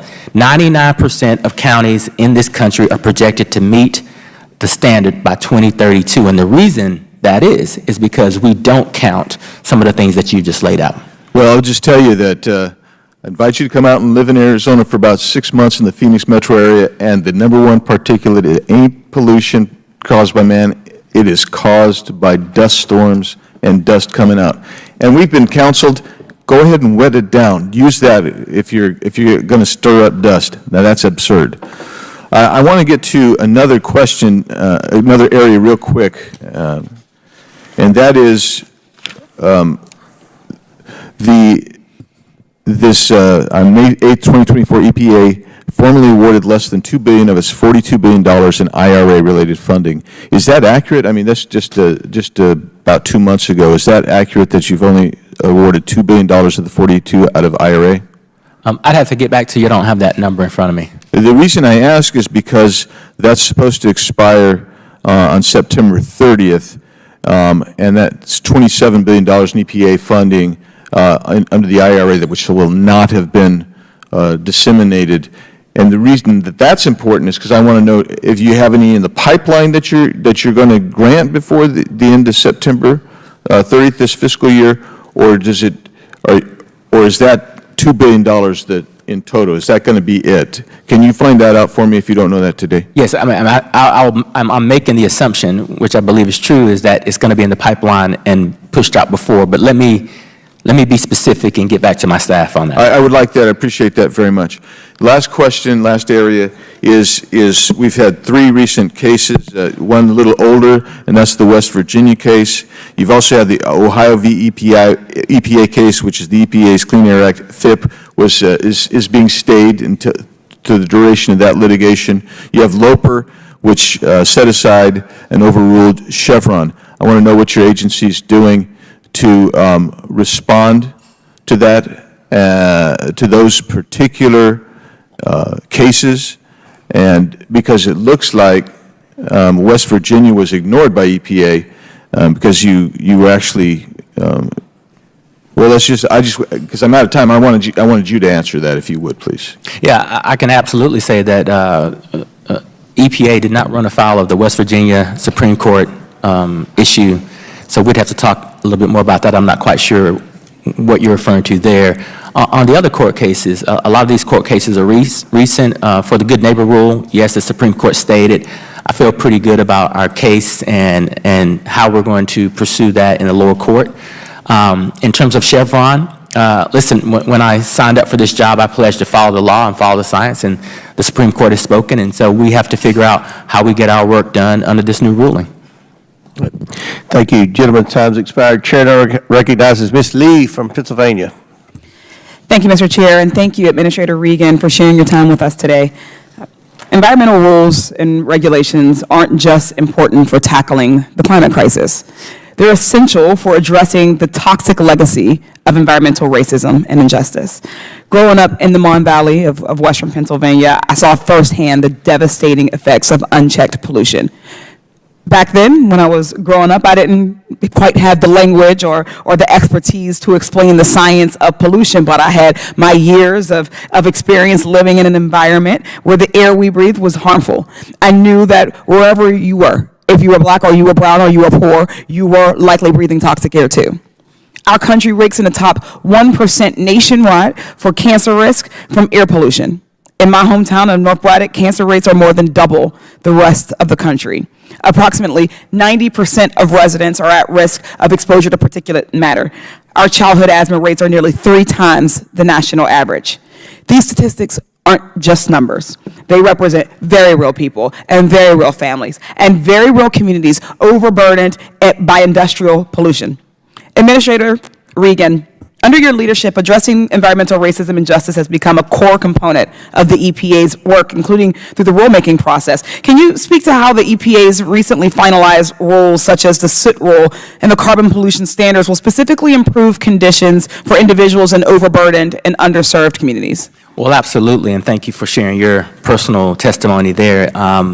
There are so many of us that have grown up and lived in areas where we are hit by unchecked pollution, and the way to do this is the way we've done it, which is create a separate office, a National Program Office of Environmental Justice and External Civil Rights that spends time with our national programs that look at air and water issues, to be sure that as we are designing our regulations, we are not leaving any communities behind. And what we've done a great job of is really ensuring that the statistics that you just laid out, statistics in communities all across the country, are infused into the ultimate result of these regulations. Our regulations are not only better for the United States, they're absolutely better for those who have been disproportionately dumped on for decades. Our children now are breathing cleaner air, they're not drinking lead-poisoned water, and they're doing better in school, and they're happier, and they're healthier. And so that's what we've been doing the last 3.5 years, and we're going to keep doing that. Thank you. While developing strong environmental regulations is crucial, we know that it's just half of the battle. These regulations are only as effective as they're backed by rigorous enforcement. Across the country, many black, brown, and poor communities continue to bear the brunt of environmental hazards as their corporate polluters just flout the rules with little consequences. For decades, industry has promoted this myth that pollution is merely an unavoidable price to pay for economic growth. Yet we know that this narrative is just a false choice that primarily serves to shield big polluters from accountability for their chronic environmental harms, ultimately harming both those frontline, fence line communities and the workers. In just the past 2 years alone, one facility in my district has been fined as much as $14 million for hundreds of violations. And unfortunately, we know this company is not an outlier. For corporate polluters all across the country, it's clear that these fines are just a fraction of their massive earnings, and they don't actually serve as a deterrent. It's just a cost of doing business. So, Administrator Regan, how is the EPA working to ensure that chronic corporate polluters face real consequences when they consistently dump toxins into our communities? Well, number one, we have to continue to be vigilant with our enforcement capabilities and not let any of the polluters off the hook. I believe that the polluters should pay. But secondly, as we take a look at these facilities, there's communication with the arms of our office that design regulations that show many of these companies can not only meet these standards, they can go below. So when we design a new regulation, then there are stiffer penalties associated with those newer regulations. So as we ramp down pollution through a regulatory approach, we also give our enforcement teams more authority to hit them a little bit harder. So what additional enforcement authorities does the EPA need from Congress to address this, the chronic polluters effectively? Well, you know, I think, listen, we have a very strong enforcement team. I think the only limitations we have is does the fine match the action, which you've laid out. And I think we have some statutory constraints in terms of just how much we can fine a facility. Some of these facilities have very egregious behavior, as you've laid out, but the statutory authority only allows for us to fine them a certain amount. And so if those amounts are raised and are proportionate to the crime, we will do our job and we will hold those polluters accountable. Thank you, Administrator, for your time. I yield back. Gentlelady yields back. Chair now recognizes Mr. Grofman from Wisconsin. I represent Wisconsin. I think a lot of people don't know it, but Wisconsin has the highest percentage of manufacturing jobs in the country. Did you know that, Administrator Regan? I did. Man, that's my type of guy. That's great. Okay, so you know we have a little bit of a problem, though, with our Wisconsin manufacturing along Lake Michigan. You know, Milwaukee County, the counties to the north of there, Ozaukee, Sheboygan County, and that it's ruled non-attainment because of high ozone levels. Now, those ozone levels only occur in certain days along Lake Michigan, and it's something to do about the interaction of the sun and the lake and that sort of thing. And even insofar as there's pollution on Lake Michigan, most of that pollution comes up from Chicago or even further south. So in other words, even if there are no factories in Milwaukee or the counties north of there, we might be in non-attainment. And because we're in non-attainment, it results in having to do things like having special tests on your car. Maybe if you're somebody who can't afford a new car, you're really getting harmed because you might have to spend $1,000 to get your car up to snuff when, you know, the amount of pollution is minimal anyway. So I always feel this thing really disproportionately affects the poor person who, you know, if I have a new car for 5 years, I'll pass that thing no problem. Right. But if I have an old car, like I said, it may be pay $800 or get you pay $8,000 or get yourself a new car. Are you guys working towards or have a plan towards getting places like Milwaukee and the surrounding area back in attainment so our factories do not have to be at a competitive disadvantage, not only with the rest of the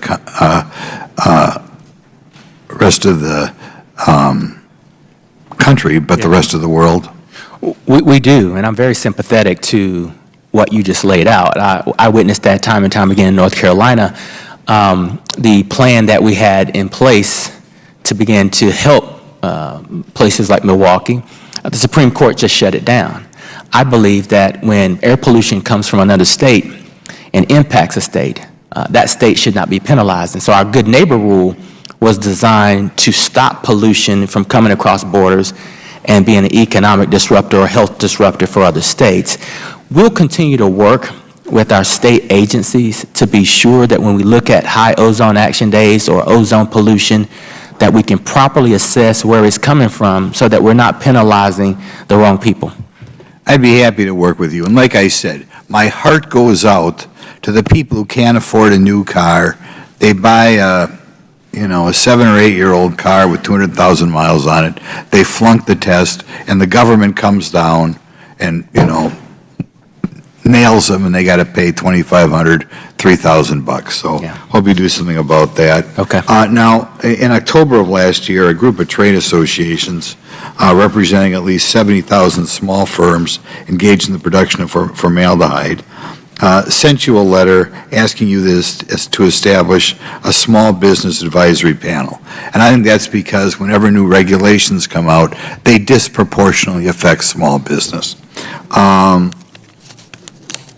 You haven't acted yet to establish such a council. Is that something you'd consider doing to look out for the little guy, or at least get their viewpoint as the rules are being promulgated? Let me check back with my staff so I can take a look at that letter, and also to see if our top political in that office has also given it any thought, and we'll circle back with you. Thank you. I'm glad you're here today, by the way. Previously, the Environmental Protection Agency told Congress it would consider all credible and readily available assessments. And this is with regard to the TSCA risk evaluation of formaldehyde based on IRIS value. Despite this promise, why has the EPA decided to rely on the IRIS value for ethylene oxide, formaldehyde, and other chemistries and ignore other regulation?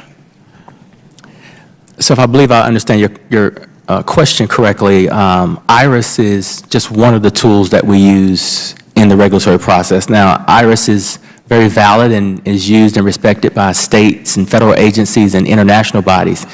So that IRIS value and the work that goes into that is widely accepted, but it's one tool in our toolbox as we make determinations on chemicals. Okay, at least I'm told you have a value for ethylene oxide that's 19,000 times lower than naturally occurring levels of ethylene oxide in the human body. In other words, you're looking for a tolerance that is just tiny. You know, I mean, we would be more worried about what's naturally occurring in my body. Could you look at that stuff again, see if you feel you guys are going a little bit overboard, and then look and see what they're doing in other countries? Because it's very frustrating when I have the businesses in my office explaining, these are the standards in Europe, these are the standards in Asia. Why is it so much more almost impossible standards that our businesses in America have to live under? Yes, let me get our staffs together and we can go through that. Yep, I'll give you a call, and again, thanks for coming over here. Really appreciate it. Looking forward to your call. Gentleman's time's expired. Chair recognizes Mr. Mfume from Maryland. Thank you, Mr. Chairman and Mr. Ranking Member. I appreciate the opportunity, Mr. Reagan, to have an opportunity to talk with you and to welcome you to this committee. I don't know what to say except that the gentlewoman who was here earlier said, "Welcome to Oversight." It's challenging sometimes, but this issue before us is very, very important. I want to commend you, Mr. Administrator, for the critical role that you have played in our fight against climate change and reducing the public exposure to air pollution and toxins. My district in Baltimore has reaped the benefits of the Biden administration's commitment to environmental justice firsthand. And more specifically, you may be familiar with the Baltimore-based Green and Healthy Homes Initiative, which was selected to serve as one of 11 regional grant makers under EPA's Environmental Justice Thriving Communities grant-making program. It was created by the Inflation Reduction Act. It's working well in Baltimore, and my assumption is that it's working well in other cities that are just not here to talk about it today. On a personal level, like many of my colleagues, I'm concerned about our nation's carbon footprint. I'm concerned about deforestation and what it's doing, about lead poisoning and water pollution, about climate change, which has not been referenced here enough, I think, today, and about all the respiratory diseases that people are faced with, particularly people in communities where they cannot move. They don't have the mobility to get away from toxic sites and dumping and all the things that go with it. And so if I can speak at all today, I want to speak on behalf of those people, because our job at the end of the day is to preserve and protect the environment and to protect the people who cannot get away from the environment they are in. I want to, if I might, just raise one community's attention, or to your attention, and that is the community of Curtis Bay in Baltimore. And I'd like to have, Mr. Chair, unanimous consent to enter into the record a political article that says coal dust concerns mount after Baltimore Bridge collapse. Without objection, to ordered. I also like to enter into the record a letter that I sent to Administrator Regan outlining the perils of that community and seeking help. Without objection, to ordered. And I'd also like to enter into the record the petition for rulemaking that many of the communities in that area have fought long to get. Without objection, to ordered.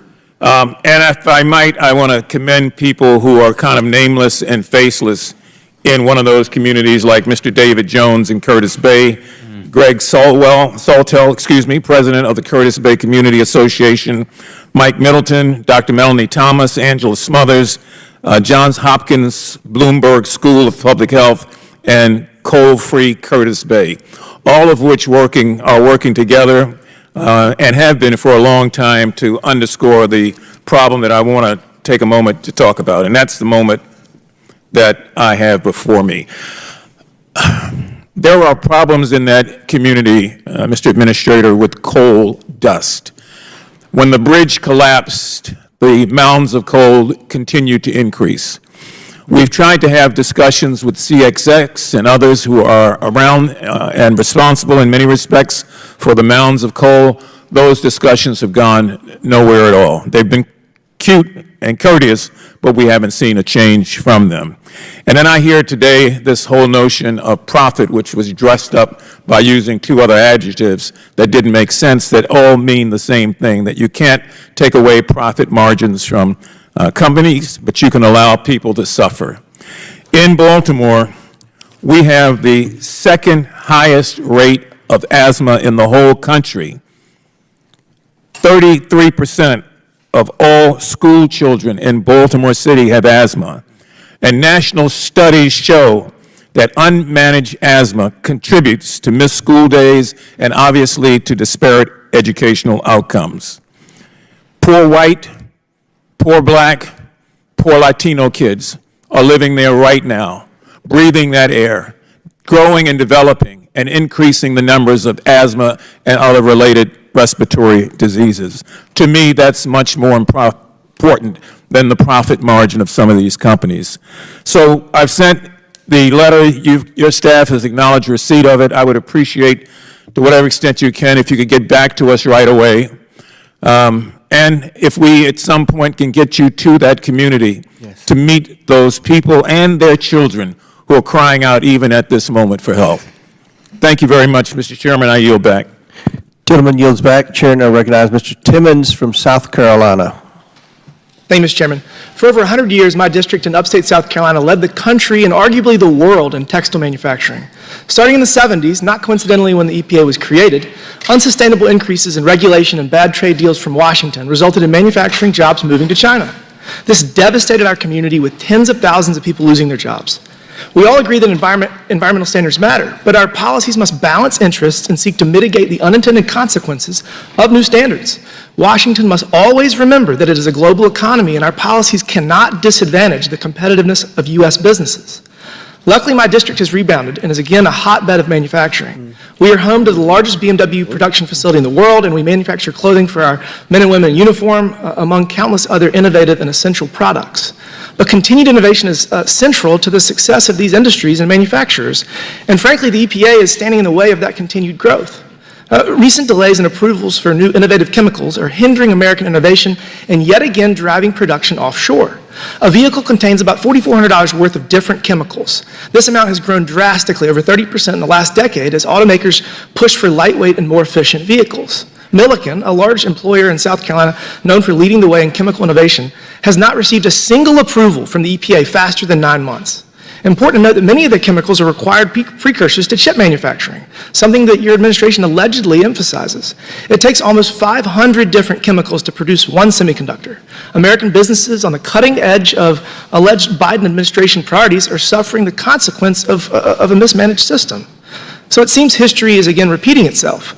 It goes something like this. Washington intervenes, regulation increases, companies relocate overseas, and American workers suffer. As you know, under the Toxic Substances Control Act, the EPA is statutorily mandated to make a determination within 90 days of a manufacturer submitting an application. Despite this requirement, the EPA is not making timely reviews. Recent data shows 88% of the 408 pending pre-manufacturer notices are beyond 90 days. Even worse, 243 new chemicals have been in the system for over 365 days, an entire year. How can we expect American companies to be on the cutting edge of innovation when large chunks of our government cannot even follow its own mandates? This backlog is just wholly unacceptable. This has been a consistent problem in the last 3.5 years. So my question is this, Administrator Regan, what is the EPA doing to reduce delays and improve performance? Yes. Well, let me start, Mr. Timmons, by saying I agree with you. And we petitioned Congress, and in 2022 and 2023, Congress gave us small increases. We more than doubled the number of new chemical reviews per month, and we cleared out more than half of the backlog that we inherited from the previous administration. Now, this time, that budget was cut. So okay, I appreciate that answer. Let me show you really quick. I don't think that that's accurate. It's not a funding issue, and you're not doing more with less. You're actually doing less with more. As you can see from this chart, you look right here. We were processing almost double the number of applications relative to 4 years ago, and your funding has gone up $20 million. So I just don't think that that's accurate. Again, in fiscal year 2017, the Office of Pollution Prevention and Toxics received $62 million and completed 469 new chemical reviews. In fiscal year 2023, the same office received $95.3 million and only completed 142 requests. So, I mean, I just don't think that you are being effective with your money. You've received more and your outcome is worse. In your opening testimony, you stated that the goal of your organization is to ensure that American innovation leads us into the future. Yet the EPA has clearly reduced its efficiency. And what's worse is that you've increased application costs. You've received 50% more funds compared to 4 years ago, reduced the application process by over 60% compared to 4 years ago. And you have the audacity to implement an exorbitant price increase for PMN applications from $19,000 to $37,000. Manufacturers are paying more and getting more delays and more uncertainty. I don't know where this money is going if it's not being used to complete more reviews, because it's not helping American businesses.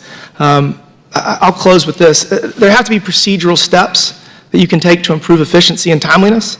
I would suggest maybe you ask the EPA Administrator under the previous administration. We have $35 trillion in debt, and we're adding $1 trillion to our debt every 100 days. We have to do more with less, not as your agency over the last 3 years has done less with more. I hope you can take a look at this issue and respond in writing with what steps the EPA can take to address this problem. And with that, Mr. Chairman, I yield back. Thank you. Gentleman yields back. Chair now recognizes Mr. Frost from Florida for 5 minutes. Thank you, Mr. Chairman, and thank you, Administrator Regan, for being here. I appreciate the great work that you do.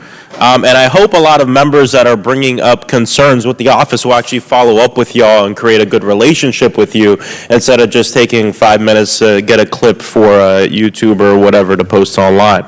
Many Floridians acutely recognize that their future is at stake in discussions about climate policy. We're a frontline community, we're a frontline state. Not long ago, I met with Orange County Utilities, the water provider for communities like the area of Bithlo, which is in my district. Most of Bithlo doesn't have access to municipal water and wastewater, only using wells and septic systems. Thanks to ARPA, the American Rescue Plan, Orange County is able to invest $12.6 million in the rural community of Bithlo. Future phases will require further investment, and the implementation has begun on phase 1 of the transformational rural water infrastructure project in a portion of the community of Bithlo. We're also looking forward to having the Region 4 Administrator visit Bithlo to provide technical assistance resources. I also want to uplift the historic town of Eatonville, which is also in my district. Eatonville is the country's first and oldest black municipality. They are finalizing awards from the EPA's SRF program through the Clean Water Projects and Drinking Water Initiatives. And so we're excited about that and appreciate the EPA for your work. For those who don't know, last year the EPA established the National Environmental Youth Advisory Council. The council met earlier this year for 2 days on February 28th and 29th, and of course I was honored to be at the launch of this council last year. Administrator Regan, during the 2-day inaugural session of the National Environmental Youth Advisory Council, what recommendations or points of focus stood out to you the most, and how do you plan to incorporate them in your vision for the agency? Well, first of all, thank you for joining us last November. I think the young people were more excited to see you than see me, so you gave us some street cred there. Yeah, we pulled together 16 of some of the smartest young people from across the country, ages 16 to 29. And they spoke very passionately about, number one, our ineffective ability to communicate and connect with young people. Bringing the bureaucratic conversations down a notch. And so we have looked at our education, our outreach, our social media strategies to be sure that our information is getting to folks. Number two, they have made a number of suggestions on how young people can be more involved in our regulation making, our regulatory opportunities. They have given us a number of recommendations that we're still combing through. And three, when they've looked at EPA's agenda for the next 2 to 3 years, There have been some things on our agenda that they've asked us to prioritize and move up a little bit higher. So I just want you to know that we're listening to our young people. They absolutely have a permanent seat at the table. And quite frankly, from what I'm seeing, they're going to make the agency and our products better. That's amazing. Thank you so much. Last April, the EPA put out a national scale report showing how climate change and the climate crisis is disproportionately harming our nation's children. I ask unanimous consent to submit that report to the record. Without objection, so ordered. Some of the key findings highlighted how climate change is expected to increase the incidence of asthma in children, increase asthma-related emergency department visits, increase climate-driven temperature increases that are projected to result in 4 to 7% reductions in annual academic achievement per child, and also if no additional adaptations are taken, 1 to 2 million children are estimated to experience temporary home displacement or complete home loss due to the climate crisis. With at least half of the National Youth Advisory Council members coming from or working primarily in disadvantaged communities, how is the EPA ensuring that these voices are not only heard, but their concerns are acted upon in a meaningful way? Absolutely. As we push these reports out, we in between sessions, ensure that they have this level of information.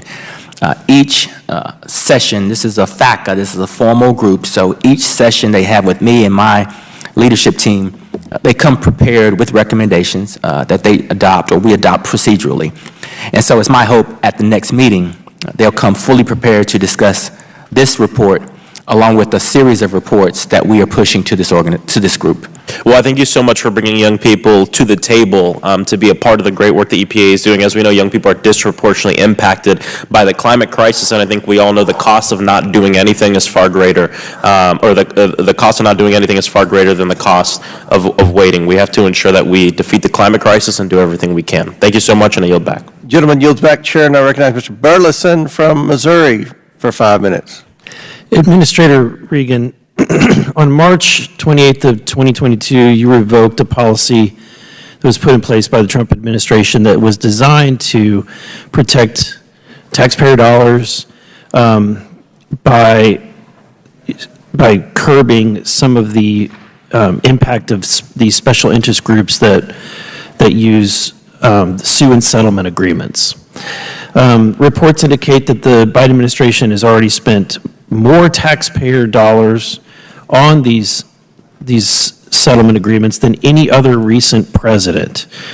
Are you aware of how much money that the EPA is spending on these attorney fees and other litigation?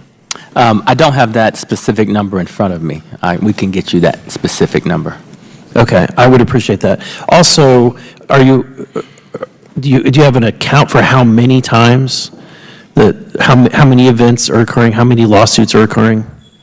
Well, I think you and I know that sue and settle has been a tool that has been used for lots of administrations. And I can say that we have successfully picked up one that the previous administration was using on a mega suit. This sue and settle procedure or policy a lot of times gets us out from under the court's jurisdiction so that we can retain the flexibility and autonomy we need, like when we're digging out of the Endangered Species Act or looking at all of the litigation we're facing for pesticides and herbicides. And so we use this tool strategically to make sure that it's in the best interest of the taxpayer and the agency and the industry. But it does cost the taxpayers in litigation costs, correct? In increased litigation costs? Not necessarily. I think we have to balance taxpayer dollars. Has there been an audit done recently?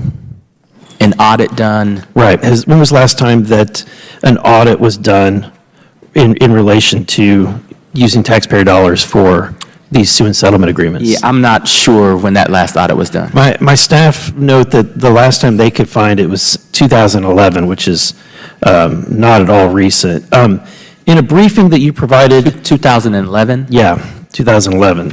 Might be time for another one. We should check that. We'll check that fact. And I wanted to kind of, with the limited time that I have, jump to an issue that's important to the Midwest, and that is, and I thought the Biden administration noted that this was an important problem when they recognized that meat packers, I think it's even on the White House's website, that they have a plan to try to bring more competition, try to bring more resiliency to the meat processing industry, and yet one of the sue and settlement agreements and rules has caused a new rule to be proposed by the EPA that will have, according to meat processors, particularly small meat processors, very, very detrimental, if not devastating, impact.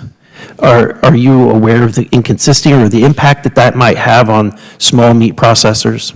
I'd have to circle. I mean, Tom Vilsack and I have been working hand in hand on looking at the administration's position on meat packing, and I would venture to say that our regulation is in concert with the direction of USDA. I would need for you and your staff maybe to provide to me the specific rule or the specific meat packer so that we can address your question directly, because I'm not quite sure if you have the name of the meat packer or the rule. Maybe we could have some more conversation. I really greatly appreciate that. From what my understanding is that it's requiring them to have the most advanced technology to process phosphorus and nitrogen so that they don't end up in the water system. And there's debate about, obviously there's an amount that can be detrimental, but our environment also needs nitrogen and needs phosphorus. So these are natural products.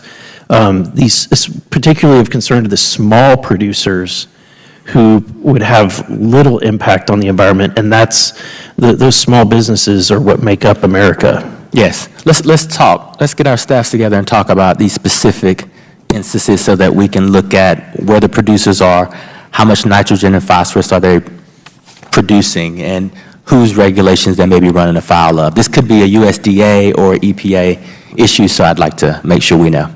Thank you. Gentleman has 6 seconds left. I assume you'll yield.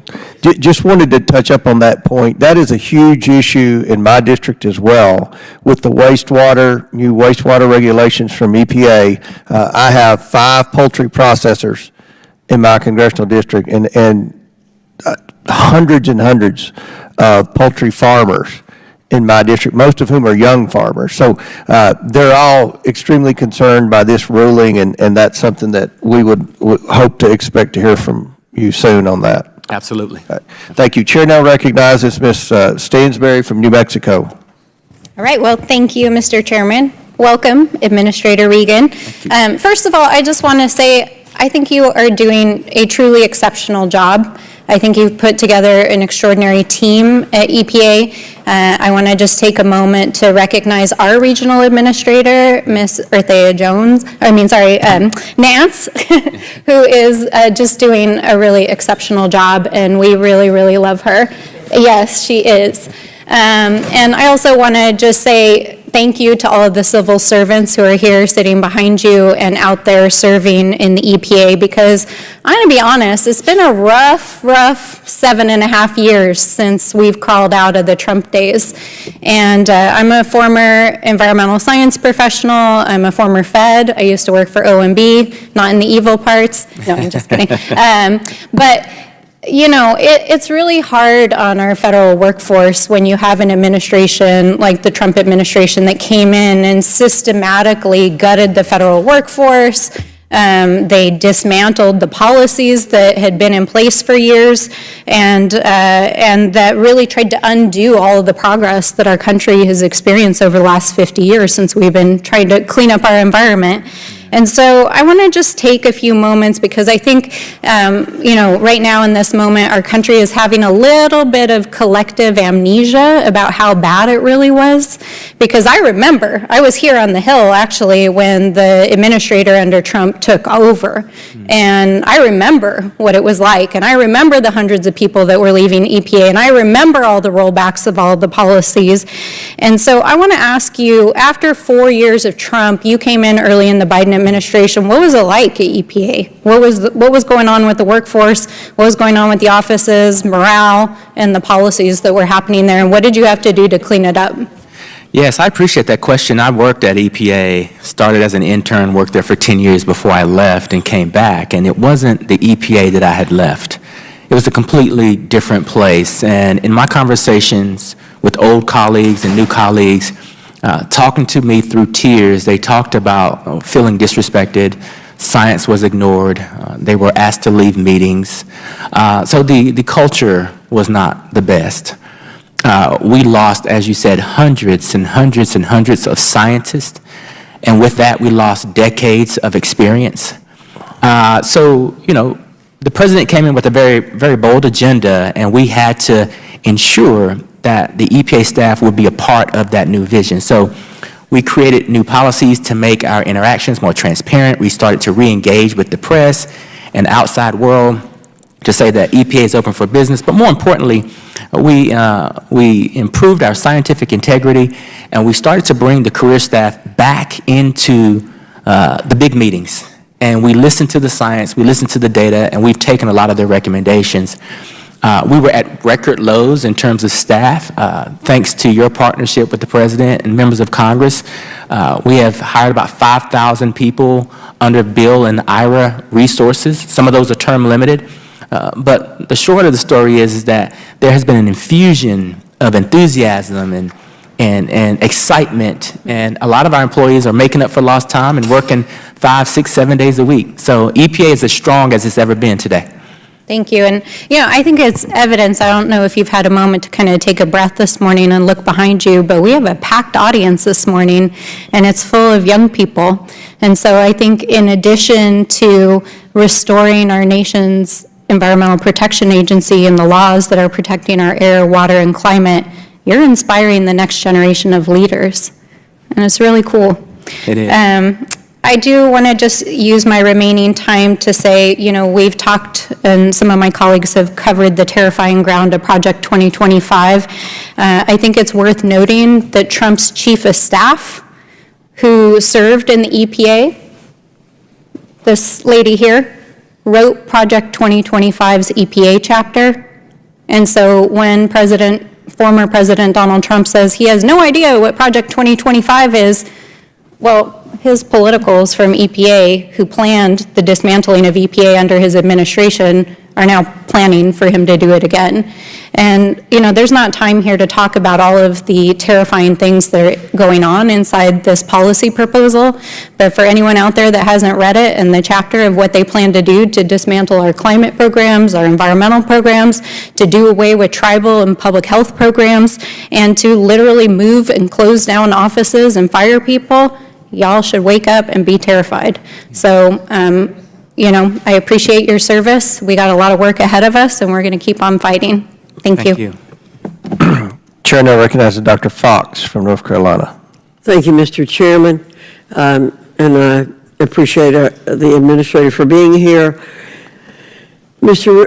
Regan, the Biden-era EPA has managed to add $1.3 trillion in cost on Americans. In contrast, in 8 years, the Obama EPA added only about $300 billion in cost. Can you help me understand how the Biden EPA under your watch has found so many new ways to impose costs on the American people? Well, I'm not quite sure if I agree with that level of cost, but what we've attempted to do is to balance cost-benefit analysis, cost-effective technologies, providing the market some certainty while also protecting the environment and public health. We think that we're walking and chewing gum at the same time and doing it in a way where we're not sacrificing the economy. The Clean Air Act amendments are well over 50 years old. That means the EPA has had more than half a century to develop regulations that touch nearly every facet of life and industry in this country. How is it that in the last 3.5 years, the EPA found so many new costly and creative ways to regulate Americans? Well, I wouldn't necessarily say that they're costly. I would say that when I took office, the power industry asked me to not look at regulations in a series, but think about how they could be bundled so that they could leverage their investments. And so what we've tried to do is listen to industry fulfill our statutory obligations, but do it in a way where we get thoughts from them, whether it's regulating methane or looking at coal plants and new natural gas. We've tried to really use the latest and greatest technologies to help propel us into the future and remain globally competitive. If these new regulations from the Biden EPA are so important, how could the EPA, under previous administrations, which possessed the very same authorities the EPA wields today, have missed such great opportunities to fundamentally reshape American industry, transportation, and nearly every aspect of our life? Well, I would say that the difference and the opportunity is coming from the bipartisan infrastructure law and the Inflation Reduction Act, which is providing tax credits and monetary infusion into the market and into companies that complements our regulations, which is helping us to move faster and further than we ever have before. So I wouldn't necessarily say that it's EPA being more aggressive from a regulatory standpoint. This is the first time in history that we've had hundreds of billions of dollars to develop grant programs or infuse capital into the private market to help us begin to look at efficiency and lowering pollution. We need to stop adding to the regulatory burden that threatens to choke off innovation and economic growth in this country. That's why I introduced H.R. 3230, the Unfunded Mandates Accountability and Transparency Act, or UMATA. This bipartisan bill will strengthen Congress's ability to stop federal regulators from loading up the private sector and state and local governments with costly new unfunded mandates. UMATA requires federal agencies to accurately consider the cost of their regulations, consult with stakeholders, publish their assessments, and ensure that any new regulations produce the most benefits for the least cost. In your confirmation hearing in 2021, you said that you would, quote, work in partnership with Congress, end quote, build consensus around programmatic solutions, end quote, and strengthen relations with the private sector. Will you support a common sense solution like UMATA, since it does exactly what you claimed you would do in your confirmation hearings? Well, you know, the appropriate answer for me is to say I'd love to provide technical assistance to that legislation or bill. That is the proper role of an agency, and so we'd love to have some staff look at that and see how we could provide technical assistance to that. I thank you, Mr. Chairman. I think that we have an EPA that's basically out of control and imposing horrible regulations and costs on the American people, and there are things we need to do to contain it. I yield back. Absolutely. Chair now recognizes Ms. Bush from Missouri. Thank you, Mr. Chairman, and it's great to see you again, Administrator Regan. St. Louis and I are here today in support of essential regulations to ensure clean air, clean land, and clean water in every community. As we continue to suffer from the record heat, drought, floods, and wildfires, the Environmental Protection Agency is an essential force at the front lines of addressing the climate crisis and toxic pollution in neighborhoods like ours in St. Louis. Under your leadership, Administrator Regan, the agency has taken bold steps to limit pollution and contamination from fossil fuel power plants, chemical facilities, vehicles, and forever chemicals like PFAS. You have continued the critical work of cleaning up toxic sites around the country and advancing President Biden's critical Justice 40 initiative, including through my Environmental Justice Mapping and Data Collection Act. You have achieved so much, all while weathering an extremist assault on the basic functioning of the agency by far-right members of Congress and Supreme Court justices who are hell-bent on catering to industry profits above basic needs of regular people. The Republican Party is pro-pollution, pro-big oil, pro-disaster, and pro-disease. The EPA's work is saving lives in states like Missouri and communities like St. Louis. Last year, the agency began investigating toxic fumes and odors in South St. Louis after I heard from constituents and requested action from the EPA. And over the last few years, my team and I have worked closely with the EPA to minimize the impact of historical legacy pollution in our community. The essential role of the EPA is underscored by the harms my constituents continue to face from environmental contamination and nuclear waste dating back to World War II. For over 80 years, St. Louis has grappled with the consequences of radioactive waste left over from the Manhattan Project that has contaminated Coldwater Creek, which is a core waterway in our community, and the Westlake landfill, where radioactive waste is buried next to an underground chemical fire. For decades, the federal government both hid and downplayed the risk of this radioactive waste in our district. People in my district who were unknowingly exposed to this radiation are now living with serious chronic health conditions, including several types of rare cancers. As this toxic waste exposure continues to devastate my community, neither the federal government nor the private sector contractors who reaped profits from it have provided financial compensation to the victims of the Manhattan Project in my district, and we know who this exposure disproportionately impacts.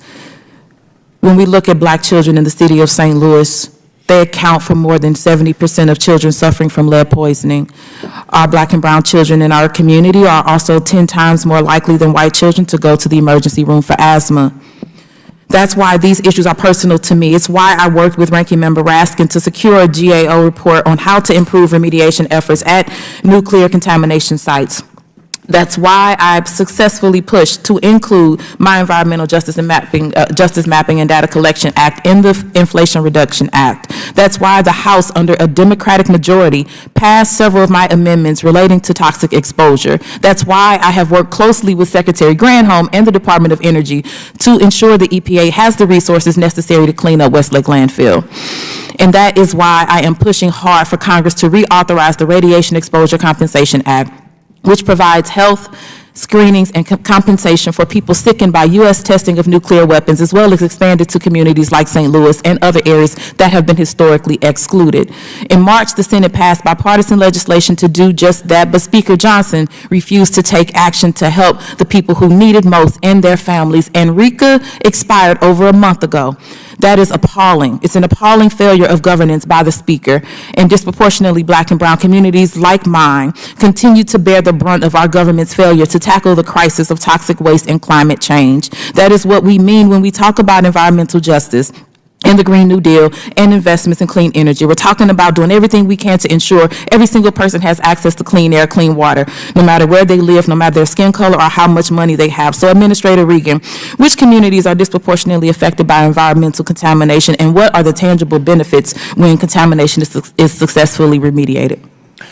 Well, I'd like to say that, first of all, thank you for your leadership on this topic. And as I've traveled the country, whether you're poor in Appalachia or Lowndes County, Alabama, or St. Louis, the disproportionate impact on children and on people is unacceptable. And the Bipartisan Infrastructure Law and the Inflation Reduction Act has offered lots of opportunities to begin to correct these wrongs, whether it is looking at brownfields and Superfund sites and partnering with DOE to clean up that radiation and that pollution, or whether it's ripping out these lead-laced lines that are feeding water, drinking water to our children. We have seen a profound effect across this country for low-income, Black, brown, tribal communities, thanks to the partnership between Congress and the President in both Bill and IRA, and we'll continue to see that. And let me just say that whether you're in the South or the North, when you see pipes protruding from homes and the waste going into the very yards that the children are playing in, because there's not a wastewater treatment facility in place, your heart really goes out. And so thank you for inviting me to your district to look at improving that wastewater treatment facility, and we're trying to do that all over the country. Absolutely. Thank you, and I yield back. Thank you, Mr. Chairman. Chair recognizes Ms. McClain from Michigan. Thank you, Mr. Chairman, and thank you, Mr. Regan, for being here today. I appreciate it. I want to shift our focus a little bit to our dependency on China. Simply put, I have a concern that the EV mandates make us more dependent on China. And that's what I'd like to talk about today, is the dependency that we have on China. So I need to start with, do you believe that the EV mandates make us more dependent on China? You know, we don't have an EV mandate. We have a rule that offers. Are you familiar with the Biden administration's mandate that 70% of all vehicles produced by 2030 need to be EV? When you look at the Are you familiar with that, or am I mistaken? That isn't. It's not 70%. When you look at the. What is it then? When you look at the. What is it then? When you look at the. What is it then? You're looking at. What is it? Mr. Chairman, would the gentlelady allow him to answer? Yeah, if he'll answer the question I would ask, I would love an answer to the question. He's trying to So, answer yes. it. Ms. McLean's time. It's a, Very quickly, there are a combination of technologies that can meet an environmental standard, and the regulation suggests that up to 60% could be met with EVs. But that rule could also be met with plug-in hybrids. okay, so we are not, there is not a mandate No, that 70% of vehicles need to be No. EV mandated by 2030. No. Okay, all right, that is great. I am really going to be excited to go back and talk to our people in the great state of Michigan, talking about the EV mandates, that there really are no EV mandates. So we really, the auto industry doesn't need that. We shouldn't be giving incentives then, because there's no mandate. Well, I don't think the auto industry or the UAW would have stood with me when we announced the rule if it was a mandate. So I clearly. So there's no, I am excited to hear about this, because from everything that I've heard from the UAW, from the auto workers, is that we need to give a lot of incentives. I mean, I think we give $7,500 of incentives for people to buy EVs that don't work, by the way, that there are no mandates. So just to make sure that I'm clear, and I want to make sure that I am clear, there are no mandates by the EPA as it pertains to combustion engines by the year 2030. No. Wonderful. No mandate. Thank you. Yeah. Thank you. That is fantastic. With that, I'm going to yield back. Would you mind yielding Yeah. the remainder of your time? I yield the remainder of my time. Thank you. Mr. Regan, I'm curious, when was the last time you met with President Biden face-to-face? I was with the president maybe less than 2 months ago. Can you describe that meeting and who was in attendance? We flew from D.C. to Charlotte, North Carolina to meet with some law enforcement officers who'd been gunned down while they were trying to serve a search warrant. He met with individual families, spent time with them, talked to them about his personal loss and how to move forward and his belief in God and Christ. And he then left there, and we went to an event in Wilmington, North Carolina, where we did an engagement on lead pipes, and he gave a speech and met with hundreds of people in North Carolina, if not thousands, to talk about the importance of lead exposure. We were just curious. Back to what Mr. Burleson said about the wastewater treatment issues in the poultry and meatpacking industry. Is there ever any thought by the EPA when a rule is administered, an executive order, whatever you want to call it, is administered, as to what the cost will be, not only to the industry or the private business, but to the consumer? Because in my district, one poultry processing plant in West Kentucky makes all their chicken goes to Chick-fil-A. Another goes to McDonald's for chicken McNuggets. The cost of these everyday food supplies for working class American, these food sources, has significantly increased in the last 3 years. And one reason they've increased is because of excessive regulations. One reason is because of inflation, which I think is a result of excessive regulations. So just out of curiosity, does the EPA ever take into consideration, when they make a drastic rule change, how that will impact middle-class Americans? We do, and in this situation, Chairman Comer, we were petitioned to take a look at and begin to develop a regulation for this specific industry, and that's the process that we're going through. We didn't raise our hand and voluntarily say, let's go do this. We were petitioned by law. We have to respond to these petitions, and now we're looking at the wastewater discharge from some of these facilities. I want to let you know that I've instructed my team to engage with the industry to engage with everyone who is familiar with this industry, because if we do anything, we want to do it correctly. Very good. Hopefully, you'll take into account what the impact will be to average middle-class Americans who are struggling to pay their bills, struggling to pay their food bills, to put food on the tables for their families. Yes, sir. Chair now recognizes Ms. Tlaib from Michigan. Thank you so much, Chairman. Thank you so much, Administrator Regan, for being here. You've been to Detroit, you've been to Michigan several times. I don't think I did get you to come out to meet some of our residents living on Beneteau Street yet, but Beneteau Street on the east side of Detroit is a predominantly black, very working class, low income, poor community, and they have a massive Stellantis auto plant complex in their backyard. It's been making them sick and ruining their quality of life for years. Some can't even have outings outside with their families, barbecues, birthday parties. The odor is unbearable. I've experienced it myself, Administrator. And state regulators in Michigan had issued Stellantis air permits. And they had public meetings, they did the whole process, but they failed to ensure that they complied with the permit conditions. They were required, Stellantis was required to install pollution controls.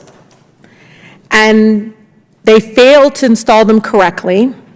I think they withheld that information for months. I don't know if it was 6 months, 7 months, it was months. Even though the residents were saying something's wrong here, the odor, something's wrong here, there's something wrong. And again, they did not fix it for months. This is, our residents, one, they didn't feel believed by the state for a long time. But they also believed, wait, why are they always routinely, the state, approving pollution permits that they know are poisoning predominantly black, brown, immigrant, low-income communities across Michigan? So they worked with a nonprofit organization called the Great Lakes Environmental Law Center, and in November, I believe, or in 2021, they filed a Title VI civil rights case, a complaint. Are you familiar at all with it all? Yes. Oh, good. Okay, so Administrator Shore and some of the members of the team at Region 5 talked to me about this. You know this. I mean, the EPA was pursuing an informal resolution agreement for more than a year with community members at the table, Administrator, and again, trying to get towards a resolution with the state. And all of a sudden, the state's like, nah, we don't want to talk to them anymore. And EPA was like, okay. Do you know why? Given that this is an active Title VI case, I can't. Microphone, make sure your microphone's on. Given that it's an active Title VI case, it's improper for me to comment on or speculate. Yeah, but it sounds like you guys are letting them off the hook. The leverage that we have is, and I want you to know, I want them to feel like their lives are important under an administration that says they care about clean air and water, right? And it's hard for me, and no matter who's the president, administrator, I'm going to be very much always about holding them accountable. So I understand the law is clear. When there's an informal resolution agreement cannot be reached, EPA must investigate and issue findings that determine whether or not discrimination occurred. Why aren't we doing that? Why aren't we doing that? Let me take this concern back to our Title VI lawyers and team that's working on this, and we will keep you apprised as much as we can. And Administrator Regan, this is out of love and respect. I grew up in a neighborhood, honestly, I would come into my house as a little child, Chairman, smelling like rotten eggs. All my friends had asthma. I mean, it's awful. So I'm asking the EPA to take this complaint seriously. Yes. Set a precedent that you care and watch, no matter who is the governor, no matter who is in charge. It's important that we're consistent. And Mr. Regan, you know this, Administrator Regan, please fight for them like you live on Beneteau. Mm-hmm. Fight for them like you live there, because they have nobody else but us. Yeah. And we're blessed that we have a nonprofit that took the case, but we can't allow Again, politics and all these kinds of aspects come into play. We have to be consistent. Again, no one told them to look away when months and months and months went with them not complying with their own air permits. You know that. Companies put it in there. They sign it. They should comply with their own air permits, right? And again, I say this on behalf of many of my residents. We are doing good work in progress, but many of the young people, I know them. I have an 18-year-old at home.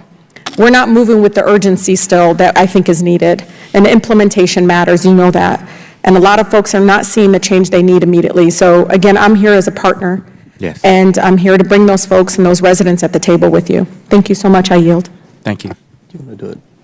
And I might add, we've gone on our side over about 1 minute and 45 seconds. I've agreed to yield that much time to the ranking member to get caught up, and then we'll proceed with the majority. Thank you kindly, Mr. Chairman, and I wanted to pose one question to Ms. Tlaib and then one to the administrator. You just made a very eloquent and passionate brief on behalf of the significance of enforcement, aggressive agency enforcement of the rules that we have under federal legislation. The Project 2025 plan that everybody's talking about, and our friend and colleague from North Carolina, Ms. Fox, talked about the importance of deregulation, that is loosening up regulation. And I wonder what you would say about that in general, and then also specifically about deregulation of corporations at a time that we're also hearing from our friends about the importance of regulating women's bodies and women's choices, with 1/3 of American women not being able to get access to an abortion in America, and also further crack down on birth control and IVF and so on. No, Ranking Member Raskin, it is bizarre. Even today, thinking about the fact that they consistently want to regulate the bodies of women, but also even the fact that our bodies are more regulated than even around the gun crisis, around the fact that right now, many of our constituents and our families continue to say to me, we have a right to breathe clean air, right? We have a right to access clean water, right, Rashida? Why aren't we working towards that? To allow corporations to have a free will of going ahead, because let me tell you, I don't care if you're red or blue state, they will poison your residents if you let them. They will. And so, shame on those that continue to promote this Project 2025. And again, the sense that corporations have all this free will, and they don't care about our public health. They care about the bottom line. They care about profiting off of the pollution they spew out to residents, especially ones that are currently struggling to even access health care right now. Well, thank you very much. I appreciate that. I'll have to get to a question to you later, Mr. Administrator. Gentleman's time's expired. Chair now recognizes the gentleman from Florida, who I have read is on the short list to be potentially the next Vice President of the United States. Mr. Donalds, from 5 minutes. Thank you, Mr. Chairman. Ambassador Regan, thank you for being here. Earlier this year, the D.C. Circuit, the D.C. District Court here actually invalidated EPA's designation that allowed the state of Florida to process Clean Water Act permit applications, a process that's been in place for the last 3 years. Our concern, obviously, in the Sunshine State is that EPA agreed to essentially give us primacy in going through that permit process as opposed to having to go through the Army Corps of Engineers. In short, does the EPA still stand beside the decision to give the state of Florida primacy with respect to proceeding with 404 permits for the Clean Water Act and Endangered Species Act? I believe that is the case, but let me circle back before I give you a definitive answer on where we are with that process. You believe you're still with us, or you're not? I want to make sure I get it clear. Yeah, I believe we are still following what the court has told us we should do, which I know there was a court ruling, and I know there was some consternation there. So let me circle back with you to see exactly where we are on that case. Okay. The reason why I bring it up, and it's important for our state, since we've taken over that process from the Army Corps, permit applications have, in terms of time, have decreased from roughly around 2 years to 6 months. Obviously, the Sunshine State is, if not the fastest growing state in the country, one of the fastest growing states in the country for a myriad of reasons.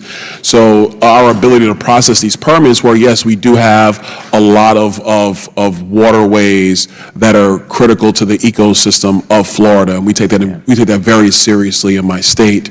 But I think it's important that whether it's Florida or any other state that has that flexibility, that you do have state administrators and state personnel with respect to environmental protection who do take this incredibly seriously, and being able to partner with EPA in order to be able to still process these applications that are important for our economy as well as our environment. That's something critical for us going forward. I hope that the EPA agrees with that. Absolutely, and as a former state regulator, I definitely understand the importance of the delegated authority, and I believe how we got to this situation where there were some concerns about the administration of the program, and I don't know if we resolved those or not, but I think the court has spoken on that, and so I'll circle back with you to see where we are on that. Okay, all right, thank you for that. I want to switch gears. Obviously, the EPA came out with the Clean Power Plan 2.0. My concerns are with a couple of things, but primarily 60% of all electricity generation in the United States comes from coal and natural gas. Under the EPA's Clean Power Plan 2.0, essentially coal will be regulated out of existence, and there will be additional burdens put on new natural gas plants that may or may not come online in the United States. Considering your previous statements about wanting to make sure in this hearing that nobody in our country is left behind when it comes to having a clean environment and a clean water, clean air, et cetera, for our citizens, isn't it also a concern that if that plan goes into effect and the power generation that we typically use right now would go away, that electricity prices would skyrocket on poor families, whether they may be black families, Hispanic families, white families, that their costs would go up exorbitantly under that same plan? Wouldn't they be left behind by the Clean Power Plan? Well, we spent a lot of time with the industry, with the grid operators, and here are the facts from our vantage point. Number one, these control technologies don't have to be put in until 2020, 2031, 2032, so we're talking about some time down the road.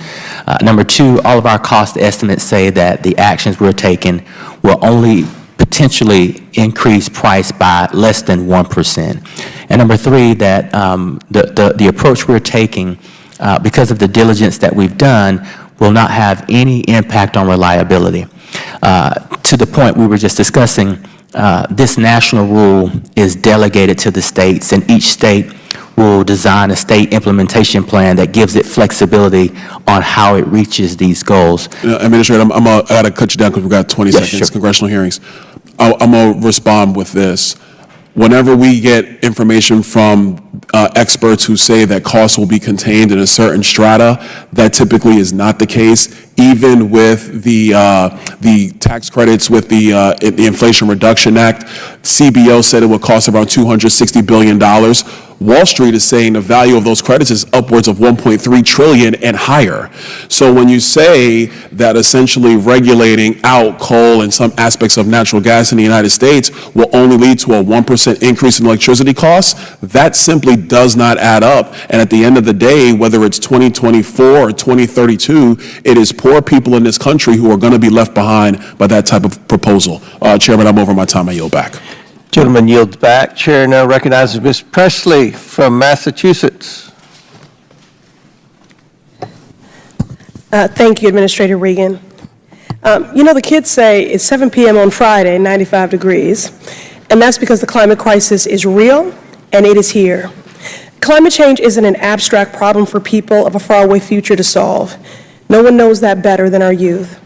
And I know you agree because under your leadership, EPA created the first of its kind National Environmental Youth Advisory Council.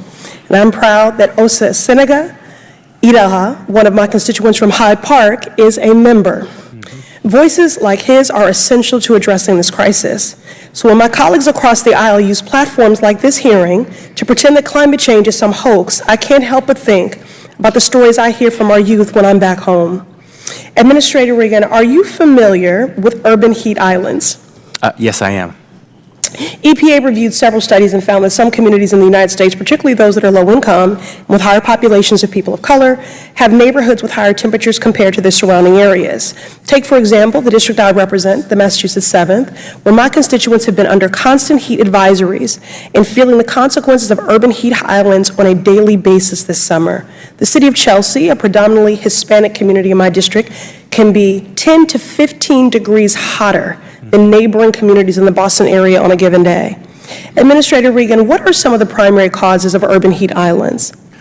Well, as we see a change in climate and intensity in heat, obviously when you lack natural spaces, natural resources, trees, grass, and the like, that heat just concentrates in the concrete and in the buildings. You also typically have these urban areas that may or may not be blocked by downwinds because of a mountain.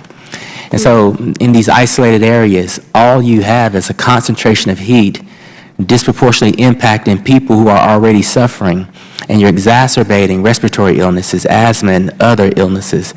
And so we've been working hard, especially thanks to your leadership and the President's leadership. When you look in the Inflation Reduction Act, that provides grant resources for cooling centers, for safe havens for our elderly or for our children to go to if they are living in some of these urban areas. It's 10 to 15 degrees more in your state. It's 10 to 15 degrees more in Atlanta.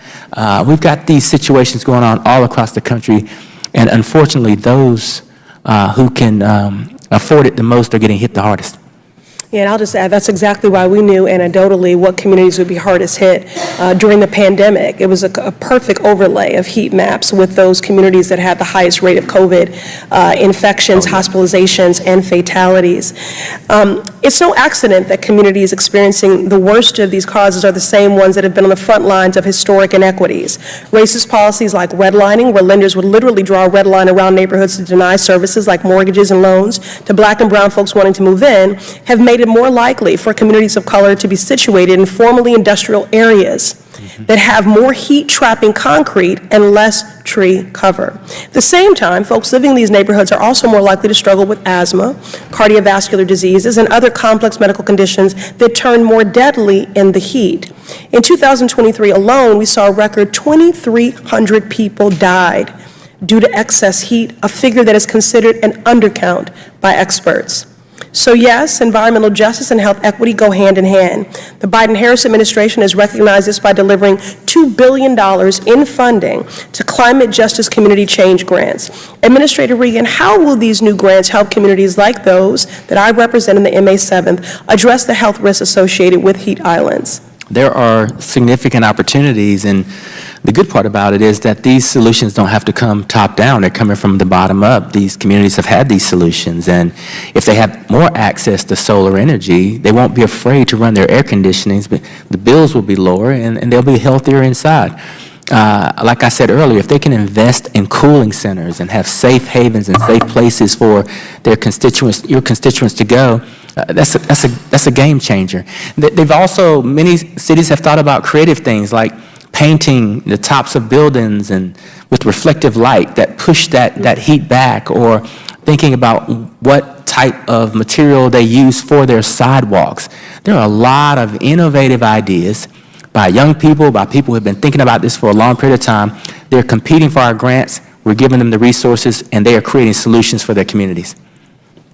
Thank you. I look forward to continuing to work with you, Administrator Regan, and the Office of Environmental Justice and External Civil Rights to protect these investments and ensuring communities have the resources they need to address these threats. Thank you. I yield back. Thank you. Gentlelady yields back. Chair now recognizes Mr. Burchett from Tennessee. Thank you, Mr. Chairman. Mr. Regan, some of these things have been asked before, but as the 435th most powerful member of Congress, sometimes they get to me a little late, so I'm going to ask them again, and I'd appreciate you giving good answers for my folks back in Tennessee. Yeah. There's been some tests. You all have issued some rules targeting numerous sectors, substantially increasing the cost. For example, your all's rule on lime manufacturing plants imposes cost of $2.5 billion on a small industry with a $2.3 billion in revenue. Do y'all think it's necessary, considering your own scientists determine emissions from lime plants are acceptable, with ample margins of safety? I think the rule that has been proposed is done in a way that we believe maximizes protection from an environmental health standpoint. But as I mentioned to a colleague earlier, this is something that I would love for our staffs to have a conversation about to be sure that we're all on the same page in terms of the direction that we're going. I would like that a lot. A lot of folks in my area, this could be very damning for them. When you testified before the House Science Committee last September, you said about the lime roll, I think what we want to do is to ensure that we are meeting the letter of the law with as much flexibility as possible. Does that sound accurate to you? Yes, that's the goal. Okay.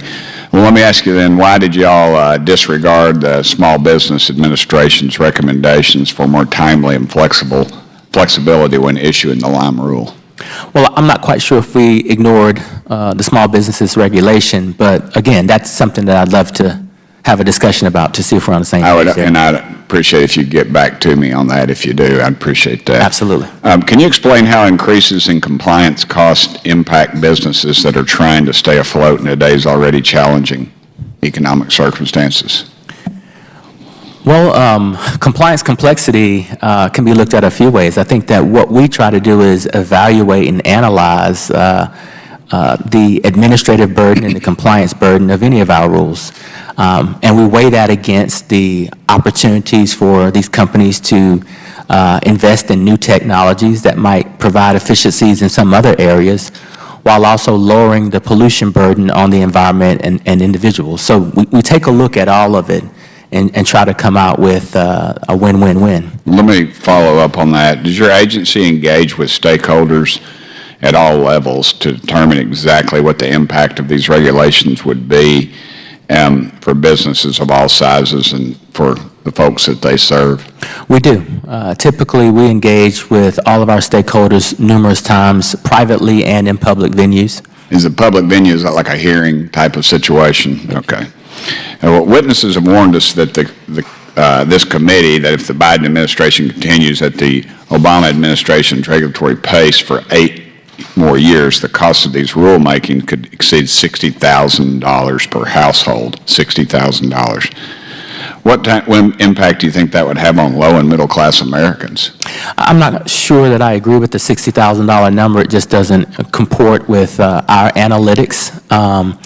Listen, in many regards, for some of the things that we propose that some have said increased costs, we actually will see lower costs, lower prices, whether that's the entity that we're regulating or the health benefits that surrounding communities may pay.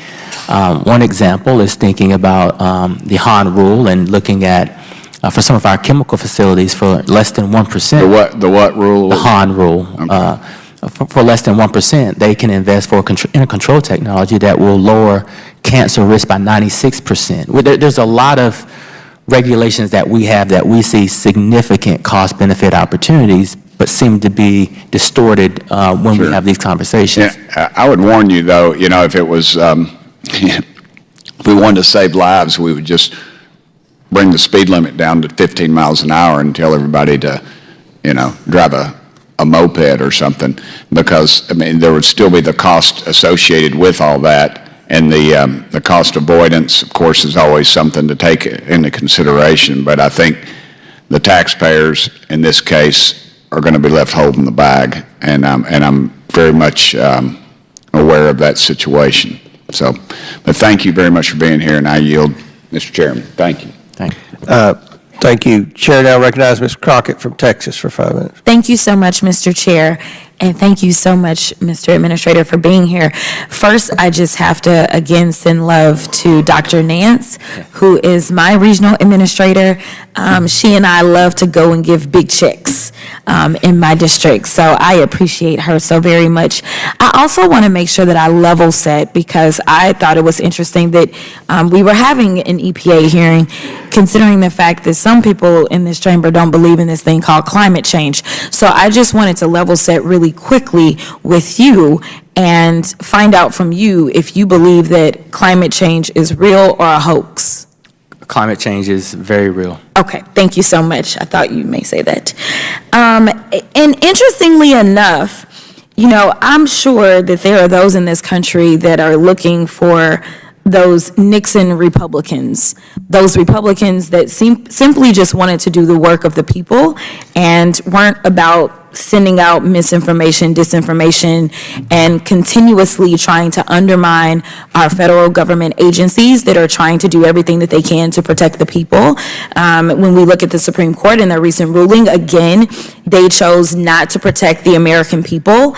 But hopefully we would get people in the legislature, and maybe we can get some legislation on the books to combat what the Supreme Court did so that we can get back to the business of protecting people. The reason that I bring Nixon up is because it was President Nixon, a Republican, who spearheaded the EPA's creation at a time where our country and communities were facing deteriorating air qualities in cities, where there was rampant pollution in our neighborhoods, and when urban water supplies were constantly being contaminated with dangerous toxins.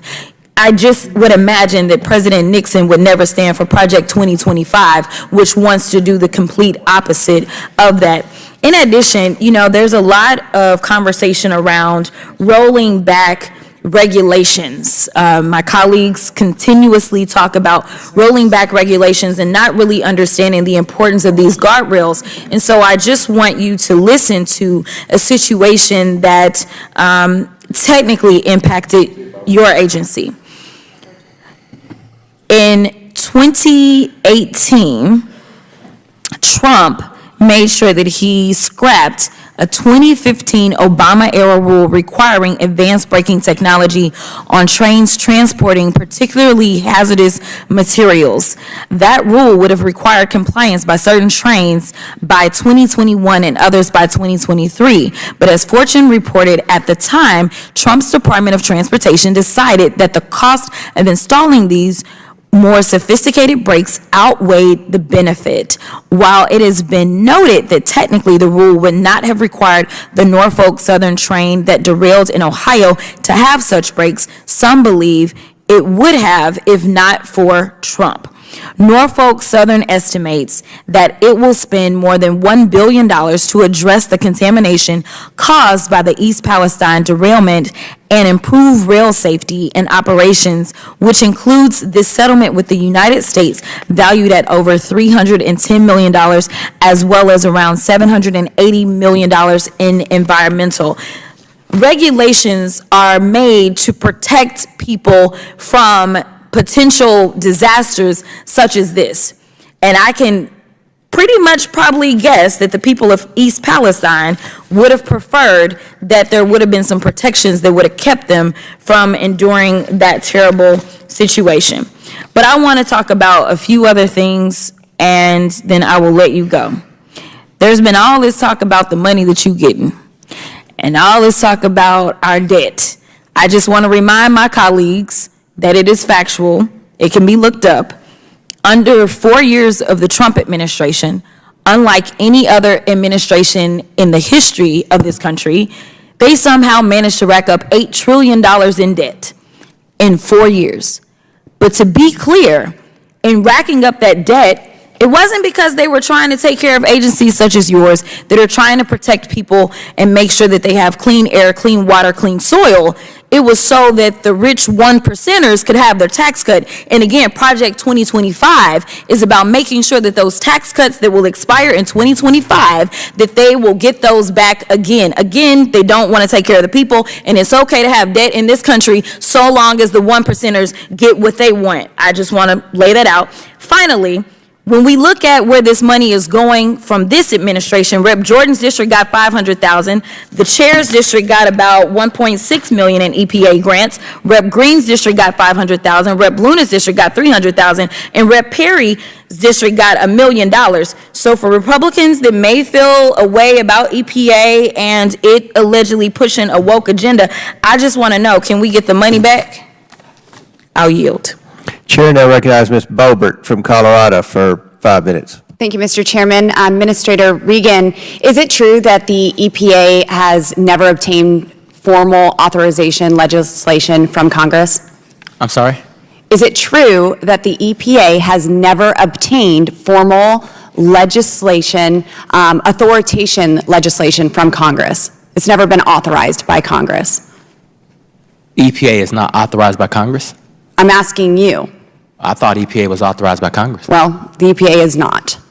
The EPA has never been formally authorized by Congress. However, this agency has imposed over $1.3 trillion in regulatory costs since the Biden regime took office. We authorize committees here in Congress to ensure that we have proper oversight and accountability in the functioning of the executive branch. And this process is extremely vital because often we see agencies abuse the separation of powers, creating rules and laws, regulations without consent of Congress. And we appropriate funds to agencies like the EPA and expect these tax dollars and this tax dollar funding to be used in accordance with the legislative priorities and comply with the oversight requirements. So, Mr. Regan, last month, the Supreme Court rightly overturned the Chevron doctrine, which the EPA relied on to support its very controversial and costly rulemakings. Since your agency has never been authorized by Congress and has since lost most legal standing, does your agency still plan to enable rogue bureaucrats to enact unconstitutional regulations? I'm not quite sure I follow you. You're saying that... I'm saying the Chevron doctrine was overturned by the Supreme Court. We have no authority?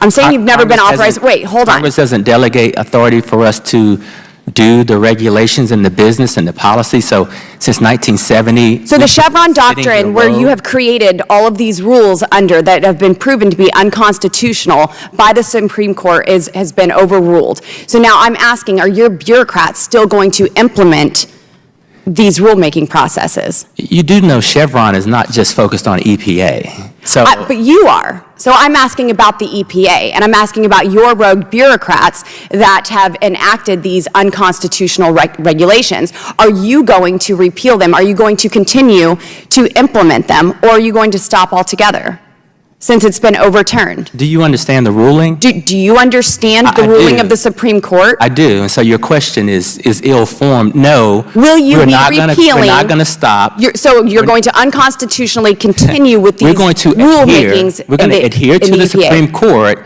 and continue to do our... So which rulemakings are you going to roll back? We're going to adhere to the Supreme Court and continue to do our work in accordance to the Supreme Court. The Supreme Court... So which ones are you going to repeal? The Supreme Court didn't tell us to repeal anything. They have been deemed unconstitutional. No. Absolutely, they have. This was a huge victory. And, even in our appropriations bill in the House this year, the funding has been reduced by 20%. I would argue that it needs to be reduced by 100%. But in this, it's because of these radical Green New Deal policies that jeopardize domestic energy development and overload America's power grid and raise costs on American consumers and businesses. So with the EPA and these overreaching regulations, do you have any intent on working with the House majority to lower energy costs and produce more reliable and affordable energy? If you look at our rule, we are producing reliable, affordable, diverse... I think Americans' wallets would disagree with that. I mean, the Biden administration, if they continue under Obama's administrative policies, this regulatory pace for a full 8 years, the cumulative cost of this administration's rulemakings would exceed $60,000 per household. And as you know, the Biden administration reversed President Trump's successful deregulation by executive order. So the Biden regime is on pace of increasing regulatory costs at a rate of $617 billion per year in just rulemaking. Rulemaking that we are seeing is unconstitutional. It's just shocking. You spend so much time with our regional staff and regional administration in Region 8 and have such productive conversations about how we're doing things for your district and your state, and then you take this microphone and you I've also seen the coal plants that have been decommissioned in my state. So 100% we should not I've seen the energy regulations that have regulated my district into poverty. You're spending time with my staff. So sure. in your district. Of course I am. I have oversight over your staff, and I want them to answer. I want them to provide a service for the American people. Complimenting them but there about are the so much. partnerships. Yes, there are some things that have been done well, but we not should be everything. 100% when we removed? have $617 billion per year in rulemaking, that is absolutely absurd. When you are taking our affordable clean energy and regulating it out of existence and killing these good-paying jobs in my district, yes, I have a problem with that. Sure, yeah. My time has expired, and I yield. Yeah. Mr. Chairman, I think that was 46 seconds over, so we'll take that. Thank you. Mr. Raskin, if we're going to start timing people over, then you're going to have to start editing your comments on your opening statements and everything else, but I will do that. Thank you, kindly. All right. Chair recognizes Mr. Goldman from New York. Wow. Mr. Regan, I don't want to spend too much time on this, but I would just like to clarify a few things for my colleague from Colorado. The Loper Bright ruling, as you know, said that the courts should not defer to agency rulemaking if a statute is ambiguous, and instead the courts get to determine whether or not what the statute means. Is that your understanding as well? Absolutely. Okay, so that would not require any regulations to be reversed or overturned, correct? Correct. But I do want to talk about that case because it is an incredible power grab for the judiciary. And I want to go through a couple things with you. I'm going to take as one example a recent rule that the EPA implemented and finalized in March, the greenhouse gas emission standards for heavy-duty vehicles, which is, I think you've put it as a strongest national greenhouse gas standard for heavy-duty vehicles in history, and one that would have a significant impact on my district, one of the most densely populated districts in the country, where there's a lot of last-mile delivery facilities and operations that create a tremendous amount of greenhouse gases. Can you just very briefly, just for timing's sake, explain the process that the EPA goes through to, and what kind of expert analysis is used to and what kind of input is implemented to finalize a rule like this? Well, you know, we have some of the world's best engineers and scientists who focus on these rules, and typically, especially in our Ann Arbor laboratory, or world-renowned laboratory, we invite in all of our stakeholders, all of the industry, the best manufacturers, the best engineers and scientists, and we go through simulations and really look at what would happen in the real world if we were to pursue some of these regulations. So we take our scientists, match them with the world's best scientists on the private sector side, and then we look at how we can build on the regulations that preceded the one that we're about to put in place. We also look at a cost-benefit analysis, and we look at penetration rates, we look at the market, and we best determine how can we put the best technology on the road that keeps this country globally competitive and also reduce the pollution that we're aiming for. That is, thank you for the explanation, quite a in-depth and detailed, lengthy process involving the world's greatest experts. In that room with the world's greatest experts and the EPA experts, are there any federal judges? No. So what the Supreme Court just did, am I correct, is say that the experts should not get any deference in how they implement the rulemaking process, but that the non-experts in the judiciary are the ones who get to do that. Is that your understanding? Well, I'll be careful in commenting on this ruling, but what I can say is the experts that are in the room and myself and the CEOs that are in the room that are making these decisions, this new case seems to take that away from us and gives it to the court. Exactly. A complete power grab that was led for many years, decades, by the Koch brothers, who have spent tens of millions of dollars in trying to overturn this Chevron doctrine in order to benefit their oil and gas and other industries that harm the environment. And you know what's interesting about this case, this Loper Bright case, is that Clarence Thomas didn't recuse himself. He ruled on it. And yet Clarence Thomas took free private flights paid for by the Koch brothers, went to their events, raised money for them. This is all documented. And then after that, in 2020, Clarence Thomas just completely reversed his view of the Chevron doctrine. Funny, convenient. And yet he's ruling on this case. And what is going to happen is that this Trump Project 2025, just like Ms. Boebert said, is going to try to eliminate all environmental regulations.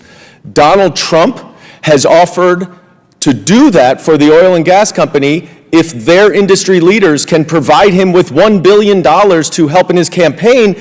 But now that he has absolute immunity, if he becomes president, he can't get charged for that obvious criminal public corruption violation.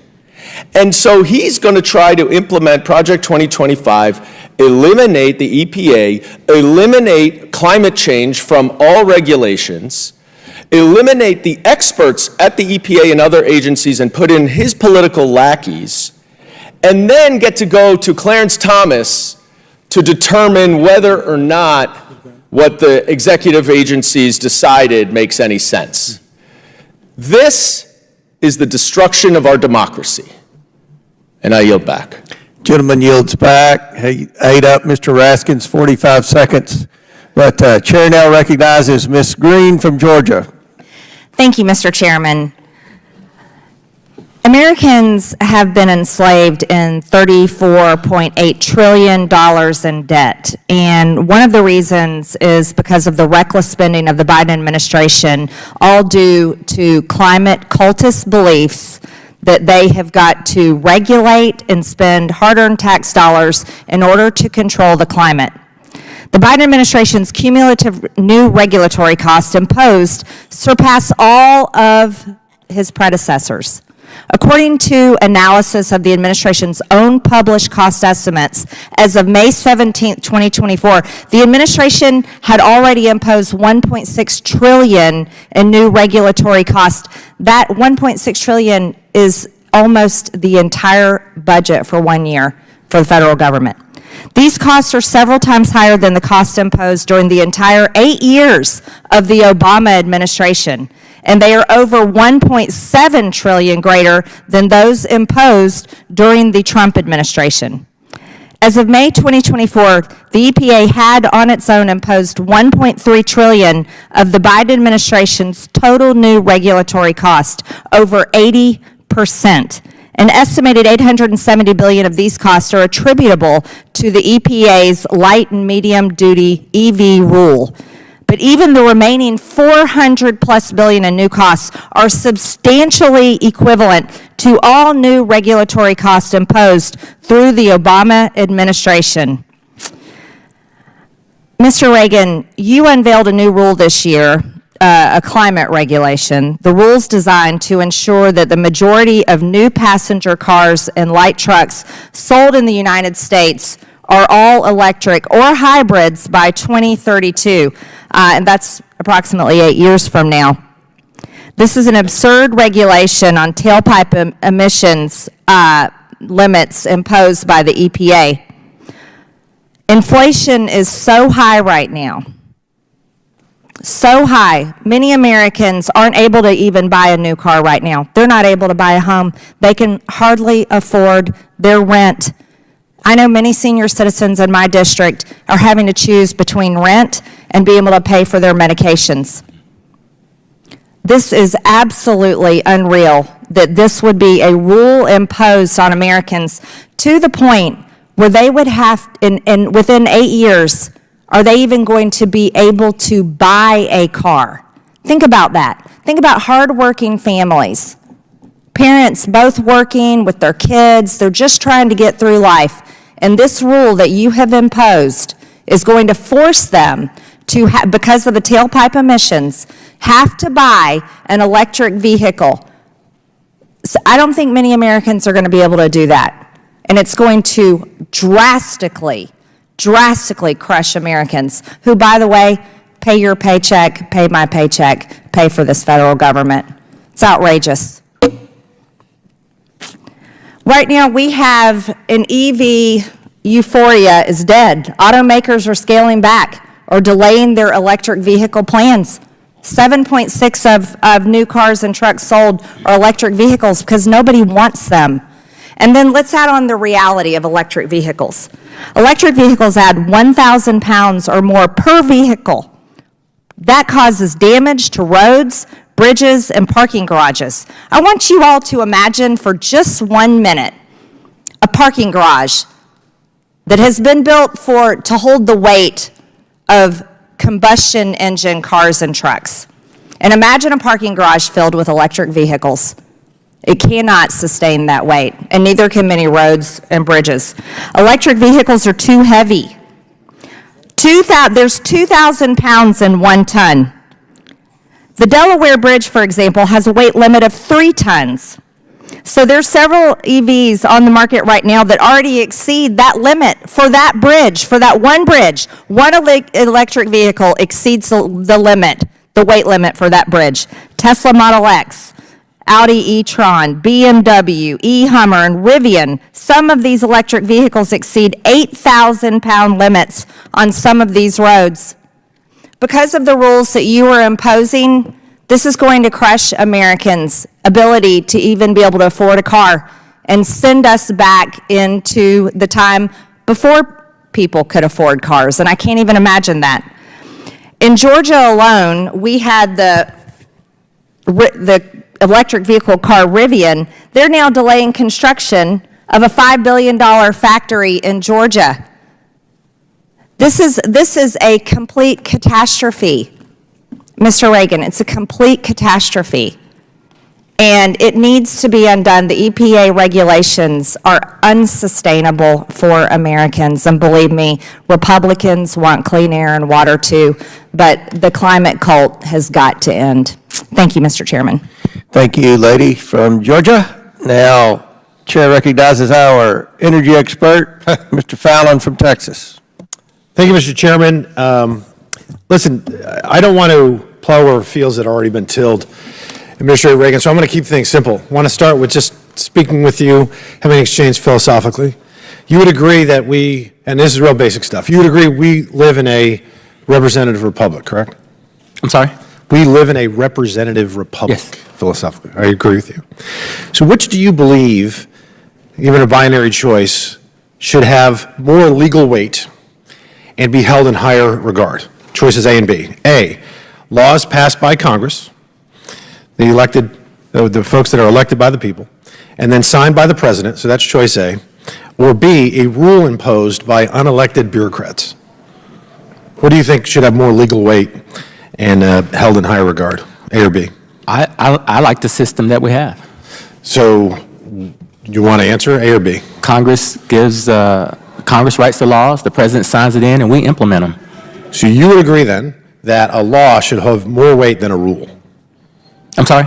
You would agree then that a law should have more weight than a rule and more legal standing? The rules are designed under the auspice of the law. Okay, so we're not going to get an answer. So, I think it's obvious. It's not that, binary. Well, I think it's obvious that we are if we're not a rule of law nation, and if the rule of law doesn't prevail, and the laws of rules prevail, then our republic is in dire jeopardy.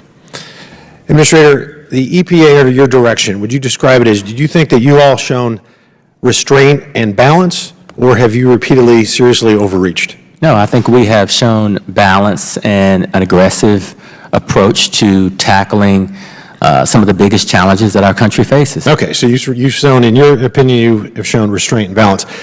What I find interesting about that is that under your tutelage, the EPA has imposed $1.6 trillion of new federal regulatory costs, and those are estimates that your own department has published. The prior administration cut costs by $160 billion.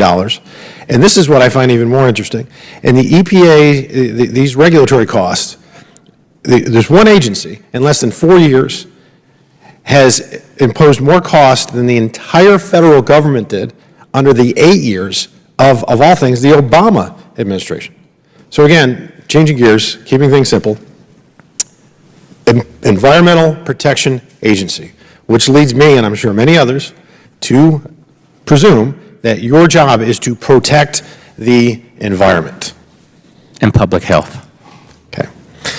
I looked up what environment is, the definition, and it says complex of physical, chemical, and biotic factors such as climate, soil, living things, makes sense, that act upon in organisms or an ecological community. Okay.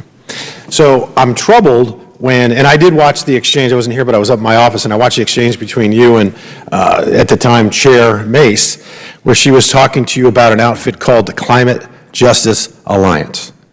And of course, I think the things that $50 million is a lot of money. It doesn't have anything whatsoever to do with protecting the environment, free Palestine, to fund the police, those kind of things.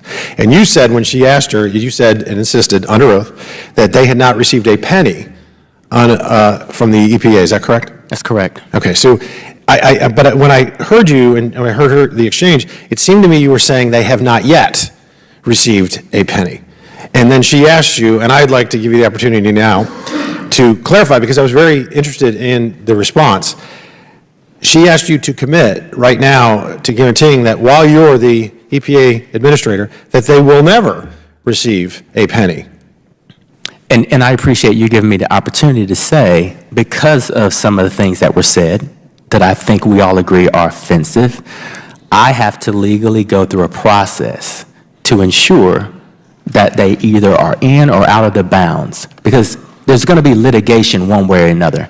And so what I said was, she didn't give me the time, so I'm glad you are, they have not received any money yet. They're going through a very thorough evaluation. They're thorough, like the things when administrators say robust, I get scared. And we have yet to make that decision. Okay, so you cannot guarantee us that that kind of an outfit, the Climate Justice Alliance, which has nothing to do with protecting the environment, but everything to do with protecting far leftist political fortunes, may actually get that $50 million. Well, listen, I don't want to get into the hypotheticals, but can you answer me this then? Because we only have 10 seconds left. That you would like to, you would agree that you would not like to see an outfit like the Climate Justice Alliance get any money. Can you even at least go that far? I would not like to see any organization, including Climate Justice Alliance, that expresses bigotry or any kind of racist behavior or discrimination. I would not like to see any organization get any money from the federal government. It's abhorrent. So can we work together on making sure they don't get any money? You got a whole line of people behind you, like 14, I think is what I counted. Yeah. That would be awesome. We got a lot of people behind me. I've got my general counsel. I've got the program looking into the options. I hope we all work together as a team, because it is abhorrent. To not give that grant. Thank you, Mr. Administrator. I appreciate it. Mr. Chairman, I yield back. Gentleman yields back. Chair now recognizes Mr. Fry from South Carolina. Thank you, Mr. Chairman. Administrator, thank you for being here. I want to begin with an item of great importance, at least to the people of South Carolina and the PD region. As you may know, Galen Lord, about the Galen Lord plant site, which sits along the Cedar Creek and the Great PD River in Society Hill, South Carolina. It was abandoned in 2016. Mr. Administrator, Galen Lord is a former textile plant that began operations in 1966.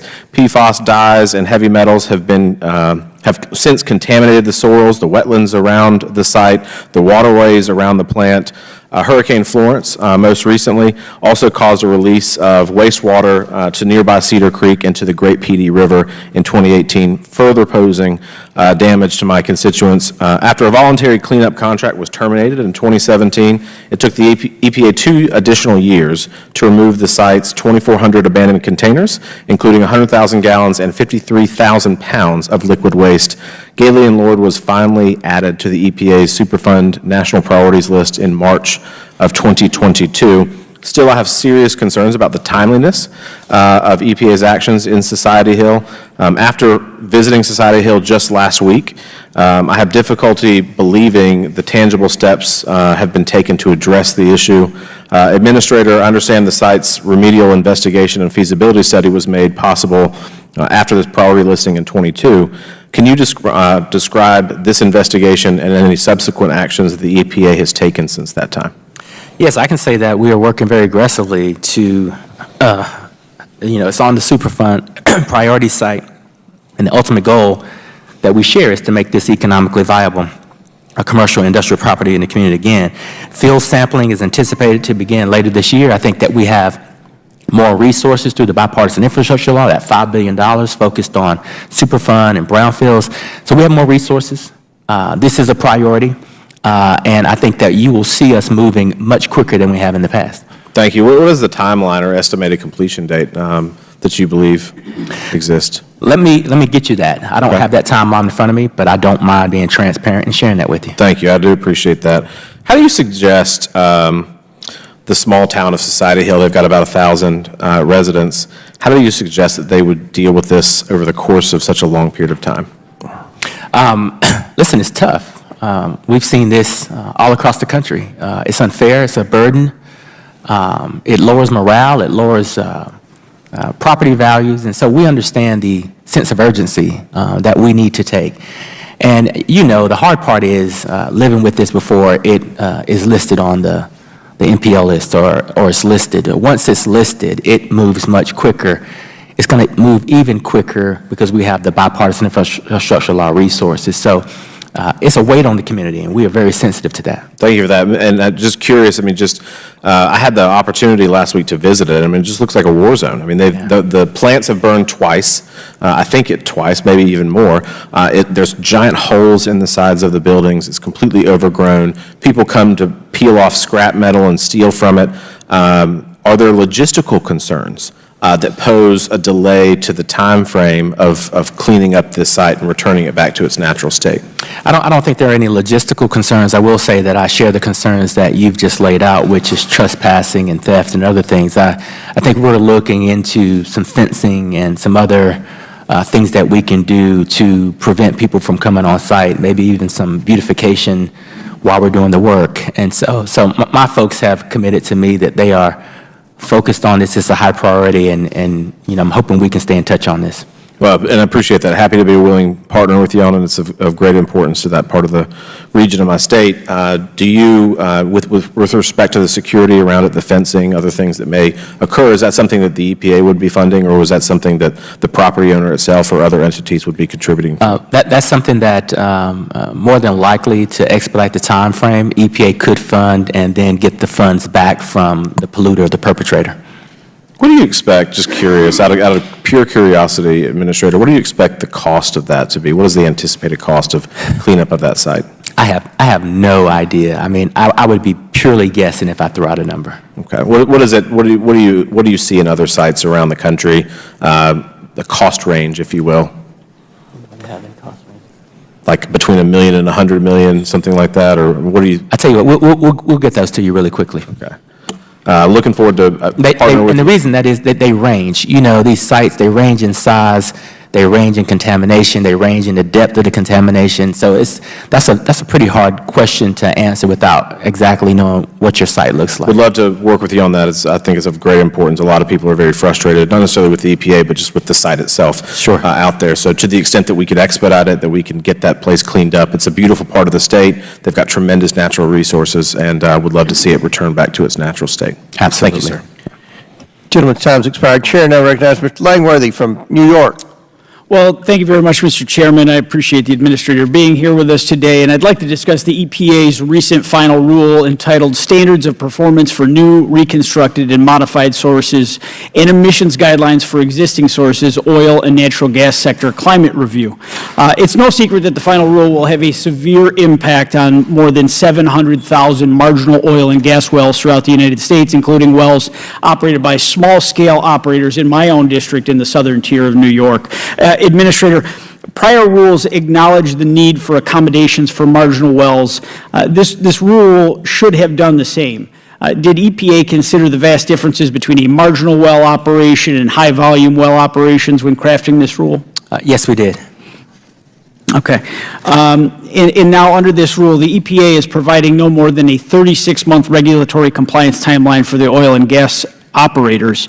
Administrator Regan, you know as well as I do that the small-scale, family-owned marginal well operators will be seriously stretched in their ability to meet the new tranche of requirements that your agency's meeting out for them under this requirement. Have you considered extending the timeline to at least accommodate the smaller well operators who, as you know, operate with fewer resources at their disposal? I believe that has been up for discussion, and we'll circle with you to see where that conversation lands. Okay, that would be very helpful. Look, I've had some very frank conversations with the oil and gas operators in my district, and these are all on the smaller scale, often family-owned operations, and they provide crucial employment and economic activity in the southern tier, as well as contribute to our nation's energy needs. 20 years ago, the federal and state regulatory burden facing these operators could fit in a small packet of paper. Today, it's practically a phone book. Is with much of what the EPA has done under this and former administrators to hamstring our energy producers, this rulemaking is unacceptable. But I want to shift topics and briefly discuss EPA's recent greenhouse gas emission standards for heavy-duty vehicles, the Phase 3 final rule. Heavy vehicles included in this rule serve dual purposes through the winter season in the Northeast. Many snowplows fall under this. In fact, it was the New York City Department of Sanitation who purchased several electric trucks to serve double duty as garbage trucks and snow removal plows, and the result is that they were removed from the street very quickly. The commissioner of the New York City Department of Sanitation said during a city council hearing in November of 22 that we need them to go 12 hours a day, so I don't see today, given the current state of technology, that a path forward to fully electrifying the rear loader portion of the fleet by 2040. Administrator, New York City's electric snowplow experiment failed, yet the EPA has continued to enforce several rules for vehicles that serve as snowplows in the winter. How do you expect plow operators in a place like Buffalo, New York, to remove 8 feet of snow during our next major disaster if electric snowplows can't last more than 3 hours with a foot of snow? Well, I think that we have taken into consideration when and where and how these vehicles perform the best. And I think as these technologies continue to evolve, we'll see these technologies expand in areas that, quite frankly, they're seeing some challenges now. When we looked at this rule nationally, and we looked at the opportunities and talked with the OEMs, they gave us assurances that these vehicles could perform for their customers, which is why many of them stood with us when we issued the rule. Yeah, you're using technological wish list that doesn't exist. In severe weather places like what I represent in Buffalo, New York, and the surrounding areas have much higher snowfalls than others. And to meet these guidelines is just completely unrealistic given today's technology. I'm running out of time, so I'm going to finish by saying this. The EPA has claimed over and over that its policies are in line with the original bipartisan mission of the agency. However, I don't believe that could be further from the truth. Under the direction of your department, Administrator, you've cost the American people trillions of dollars, you've hurt small businesses, and you've put the lives of millions of Americans in jeopardy, all in the name of climate virtue signaling. And we see it with the onslaught of regulations that have been handed down, affecting everyone from oil and gas operators to, small and medium-sized communities just looking to remove snow from their streets to keep their public safe. I look forward to working with my colleagues on this committee to continue to push for greater accountability for these absurd policy priorities of your agency. And I yield back, Mr. Chairman. Gentleman yields back. I'll recognize myself for 5 minutes. I haven't asked my questions yet. Administrator, every sector of our economy relies on access to affordable and reliable power supplies, and electricity demand is expected to only increase over time. Do you agree with that? Electricity demand is going to increase. Unfortunately, recent actions taken by the Biden administration cast doubt on the future of electricity supplies that we often take for granted. EPA's Clean Power 2.0 would set even more stringent emission standards for existing coal and new natural gas-fired power plants. However, the final rule hinges on the rapid adoption of carbon capture and storage technology, or CCS, and hydrogen co-firing. Many believe EPA's plan and deadlines are simply unachievable. I think everyone on our side has made reference to that. It's fair to ask whether EPA's true aim is simply to kill off coal-fired generation without regard to utilities' ability to replace this baseload resource. It's also fair to ask whether EPA is acting without regard to state environmental regulators' role in developing compliance plans and permitting programs.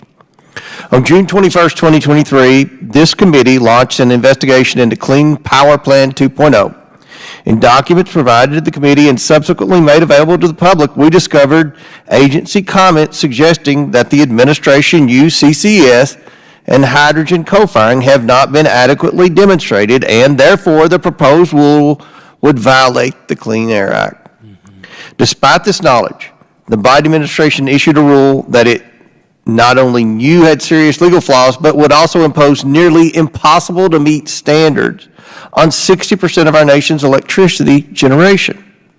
Now, I ask unanimous consent to enter into the record a Wall Street Journal editorial detailing the findings of this committee's investigation and the agency comments on the rule. Without objection, so ordered. While the majority of the nation's overall electricity is produced via coal and natural gas, this percentage is even higher for states like Kentucky, my home state, where over 90% of our electricity comes from fossil fuel-fired power generation. Administrator Regan, if over 90% of Kentucky's power producers are forced to adopt technologies like CCS or hydrogen co-firing, how would this impact the price and reliability of electricity for consumers in states like Kentucky? Well, Chairman, first of all, I would like to say that as a former state regulator who had to design these state implementation plans, we have definitely kept that at top of mind. There is flexibility in this program that the states and we will take advantage of to make sure that the states can meet this goal. I've spent time in states like Wyoming with Governor Gordon or North Dakota. Let me finish with my questions. Estimates have shown that the compliance costs associated with this rule would be upwards of $10 billion. This is a significant amount considering the pressures already facing the power structure. So my question, sir, is why is EPA pushing a costly rule that will reduce the amount of additional power generation when more power generation needs to be brought online to meet increasing needs across the country? I mean, you've said that electricity demand is going to increase. If the country adopts your all's goal of more electric vehicles, that's going to require more electricity, a growing population. I mean, we got a border that's wide open. People are coming in every day. There's going to be more demands for electricity. So why would EPA push this rule if it take away the cost, but the demand for more energy? And I don't believe that's going to achieve that.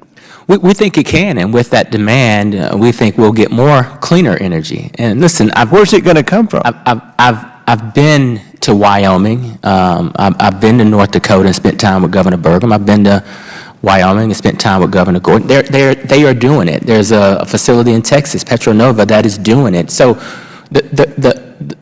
are you concerned with the blackouts in California, states that are growing? I don't know if California's growing, but there's a lot of people in California, a lot more people in California than Wyoming and North Dakota. It seems like the states like California are the ones that are most at risk. And then with your new rules, it puts states like Kentucky at risk. We've thoroughly, along with DOE and FERC and others, we've thoroughly evaluated the reliability. We're talking about between now and 2031, 2032. We believe that we can make this transition, get it done, even with the new demands that are on the system. By the way, DOE is investing tons of money into our grid to make it smarter and more resilient.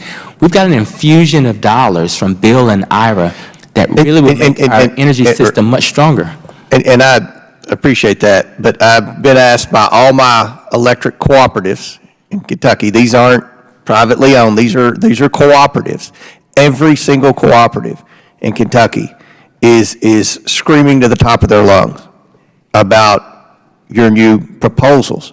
They fear Kentucky's not going to be able to comply. They fear that Kentucky, the energy rates, if we eliminate fossil fuels, which is 90% of the electricity in Kentucky is generated by fossil fuels, the cost to consumers is going to be outrageous. And people who are struggling now because of inflation are only going to have to pay more for their utility bills. So I want to express that concern to you on behalf of all my electric cooperatives in Kentucky. Now, my time has expired.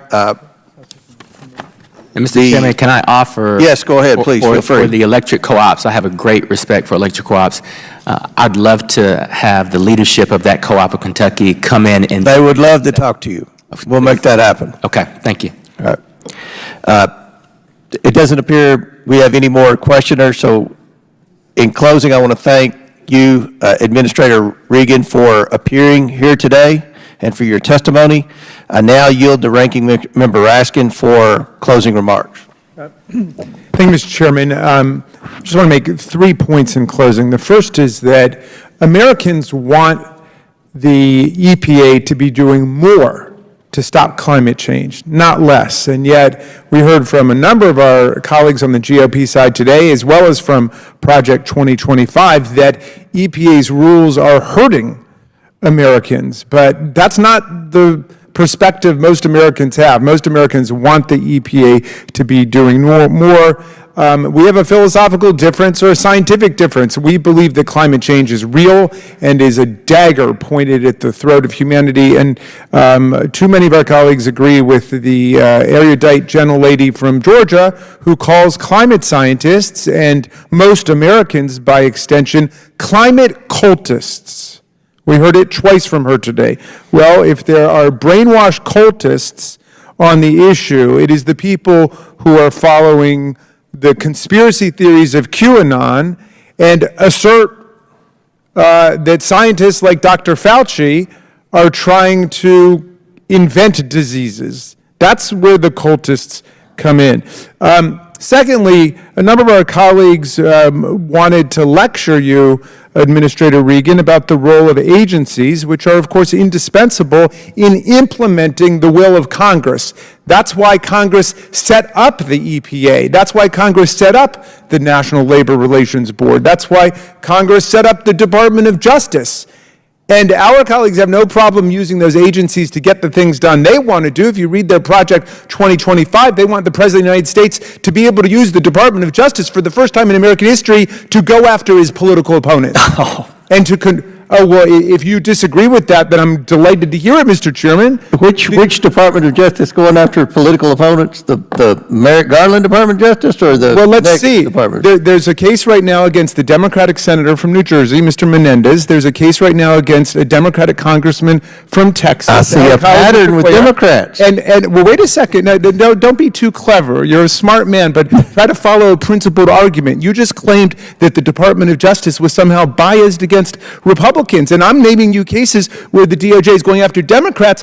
Your problem is the jury system in New York, which found unanimously that Donald Trump was guilty of 34 criminal felonies. That's got nothing to do with the Department of Justice. Well, when the Department of Justice sends the number 3 guy down there to prosecute the case on behalf of the...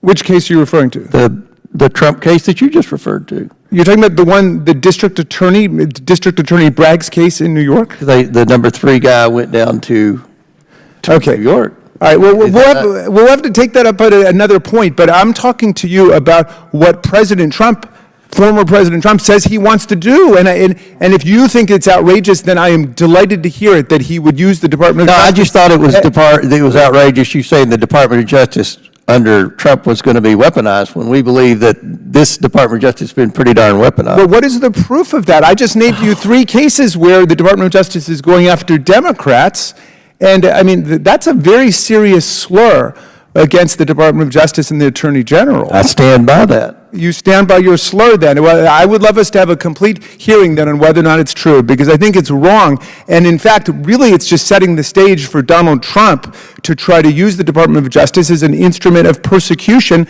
against his political opponents, real or imagined. Well, we don't know if Donald Trump's going to be president or not. Are you throwing in the towel, Mr. Raskin? No, I certainly hope he doesn't try to steal the election the way he did last time, and I hope we'll... So you're an election denier, Mr. Raskin. Oh, no, I don't deny it. I affirm that Joe Biden beat him by more than 7 million votes, 306 to 232 in the Electoral College. We know that happened. And yet, I hope you're not an insurrection denier, because you were there with me that day when they came in chanting, "Hang Mike Pence." Do you remember that? I remember January the 6th. You remember them chanting, "Hang Mike Pence"? Them trying to overthrow the election? Unlike you, I have never not voted to certify an election. I'm sorry? Didn't you vote to not certify the 2016 election? The 2016 election, I simply spoke against irregularities. I didn't try to overthrow the government of the United States. I didn't try to get the vice president not to do his job, and I didn't even go to a senator. I've always voted to certify elections. I just want to state that for the record. So then you would agree then that Donald Trump lost the 2020 election? I voted to certify the election. I've said that a million times. When the 50 states... Did you say once that Donald Trump lost the election? I have said that. When the 50 states certified the election was over. Now, we've gone over. Do you want to conclude? Let's get off of this good EPA here. No, I don't mind the diversion, Mr. Chairman. But let me just say this. On the question of agencies in America, let's be clear about what the Supreme Court did. What the Supreme Court said was, of course, the agencies can adopt rules and regulations. My friend from Colorado was really mistaken about that. The agencies, even under their terrible ruling, can continue to adopt and promulgate regulations and rules under the notice and comment process we have. But the Supreme Court then, in this amazing power grab, arrogated to itself the power to determine whether or not an ambiguous or silent statute should be interpreted this way or that. So it was a political power grab by the court. That's all that they did. But Administrator Regan is doing his job. The EPA is doing its job. The NLRB is doing its job. The Department of Justice is doing the job. They've got to adopt rules. The Congress told them to. So that was a power grab by the court against the Congress of the United States. Now, what's interesting about Chevron is that was a 6-0 decision that the conservatives supported because it was giving Reagan administration era agency bureaucrats the right to revisit the way that statutes were being interpreted from the 1970s. They pushed for it then. Now they're saying they don't want the agencies to have that power. In any event, the people of America want you to have the power to have muscular enforcement of our rules for clean air, clean water, and clean climate. I yield back to you, Mr. Chairman. Gentleman yields back. I will agree that the American people want clean air and clean water, and I think that's why we have an EPA. That's the role of the EPA, to ensure that we have clean air and clean water. And the role of the EPA is to ensure that if there are bad actors, people who pollute the water, or pollute the air, then they're to be held accountable. The problem that we have with the EPA on our side of the aisle, and the problem that many industries in America have with the EPA, is we believe the EPA has overstepped its bounds. We believe that many of the people in the EPA, career-type people in the EPA, are interpreting the laws that Congress passes in the way they want to interpret the law, as opposed to the way Congress intends for the law to be interpreted. We fear that maybe your heart's in the right place on a lot of things, but you don't take into consideration the cost. We have a problem in this country, and the number one issue in this election, I think prior to the debate, the number one issue in this election is inflation. And a lot of the laws and a lot of the rules that we believe EPA is misinterpreting are having a significant cost on everyday average working Americans. If you look at what Mr. Burleson and I mentioned with respect to wastewater with meat processing plants, our processors and our farmers tell us this is going to have a significant impact on the cost of food. And we're talking about chicken McNuggets at McDonald's. We're talking about chicken at Chick-fil-A and things like that. The average working class Americans go through the drive-through after work. And Mr. Chairman, forgive me, do you know what the cost of 10-piece chicken McNuggets is today? Well, I buy a lot of chicken nugget meals. It's under $5. It's $4.49 at the closest one you can get here. I mean, and Impossible Nuggets are even less. So there's no inflation at McDonald's, Mr. Ashkin. I would say I spend more money at McDonald's than any person in Congress, and I'll stand by that. I'll testify under oath. My 3 kids. Well, we certainly don't mean to bankrupt you with our environmental regulations when you go to McDonald's. But I want to share a story, Mr. Regan. Before I came to Congress, and I've been in Congress 8 years, I was Commissioner of Agriculture in Kentucky. I'm a farmer by trade. And one of the first meetings I had, federal type meetings I had when I was Commissioner of Agriculture, Gary Black was Commissioner of Agriculture in Georgia. He was Commissioner at the same time I was Commissioner, obviously, a good buddy of mine. He convened a meeting with all the ag commissioners that were in District 4 in Atlanta. We went to Atlanta, and I brought a farmer with me, a leader in agriculture in Kentucky. His name was Wayne Hunt. And we were talking about some of the new proposed rules on water nutrient testing. And we went into this meeting, and I'm a farmer by trade, and I had no idea what to expect. We went in, and the administrator at that time, and this was under the Obama administration, for District 4 was there, and her, I guess, experts. You mentioned world-class experts. There was a room full of people. And we were talking about the cost of implementing this. We were talking about the fact that if you test water and you find nitrogen, excessive levels of nitrogen, let's say, that may not be from fertilizer. That could be from sewage treatment plants. That could be from fertilizer from golf courses that were, it didn't necessarily have to assume it was fertilizer from farmers because there was, talk and suggestions to limit the amount of fertilizer per acre and things like that, which would, there's a direct correlation with fertilizer and crop yields and things like that. So we were trying to explain that. There was not a single person in that room. I mean, it was a room of probably a dozen EPA employees, full-time employees. Not a single one of those had ever had any type of agriculture background. Not a single one of them had any type of environmental science background. If memory serves me right, the administrator at that time for District 4 was a career child prosecutor for the Atlanta DA before she was named EPA Administrator, and we asked her, how she got to be EPA Administrator, and she said, well, I care about the environment. Well, we all care about the environment. But we fear, on this side of the aisle, that there are rules being made by people who may not have any idea how that rule would affect food production, or how that would affect inflation, how that would affect the taxpayers. We all want clean air and clean water, but we want some common sense used in trying to achieve this. So I just want to remind you, Mr. Regan, that your rules and regulations impact a lot of people. We support efforts to preserve and protect the environment. The ranking member and many of his colleagues mentioned climate change. I mean, I don't think a single one of our members mentioned climate change until I just said it now.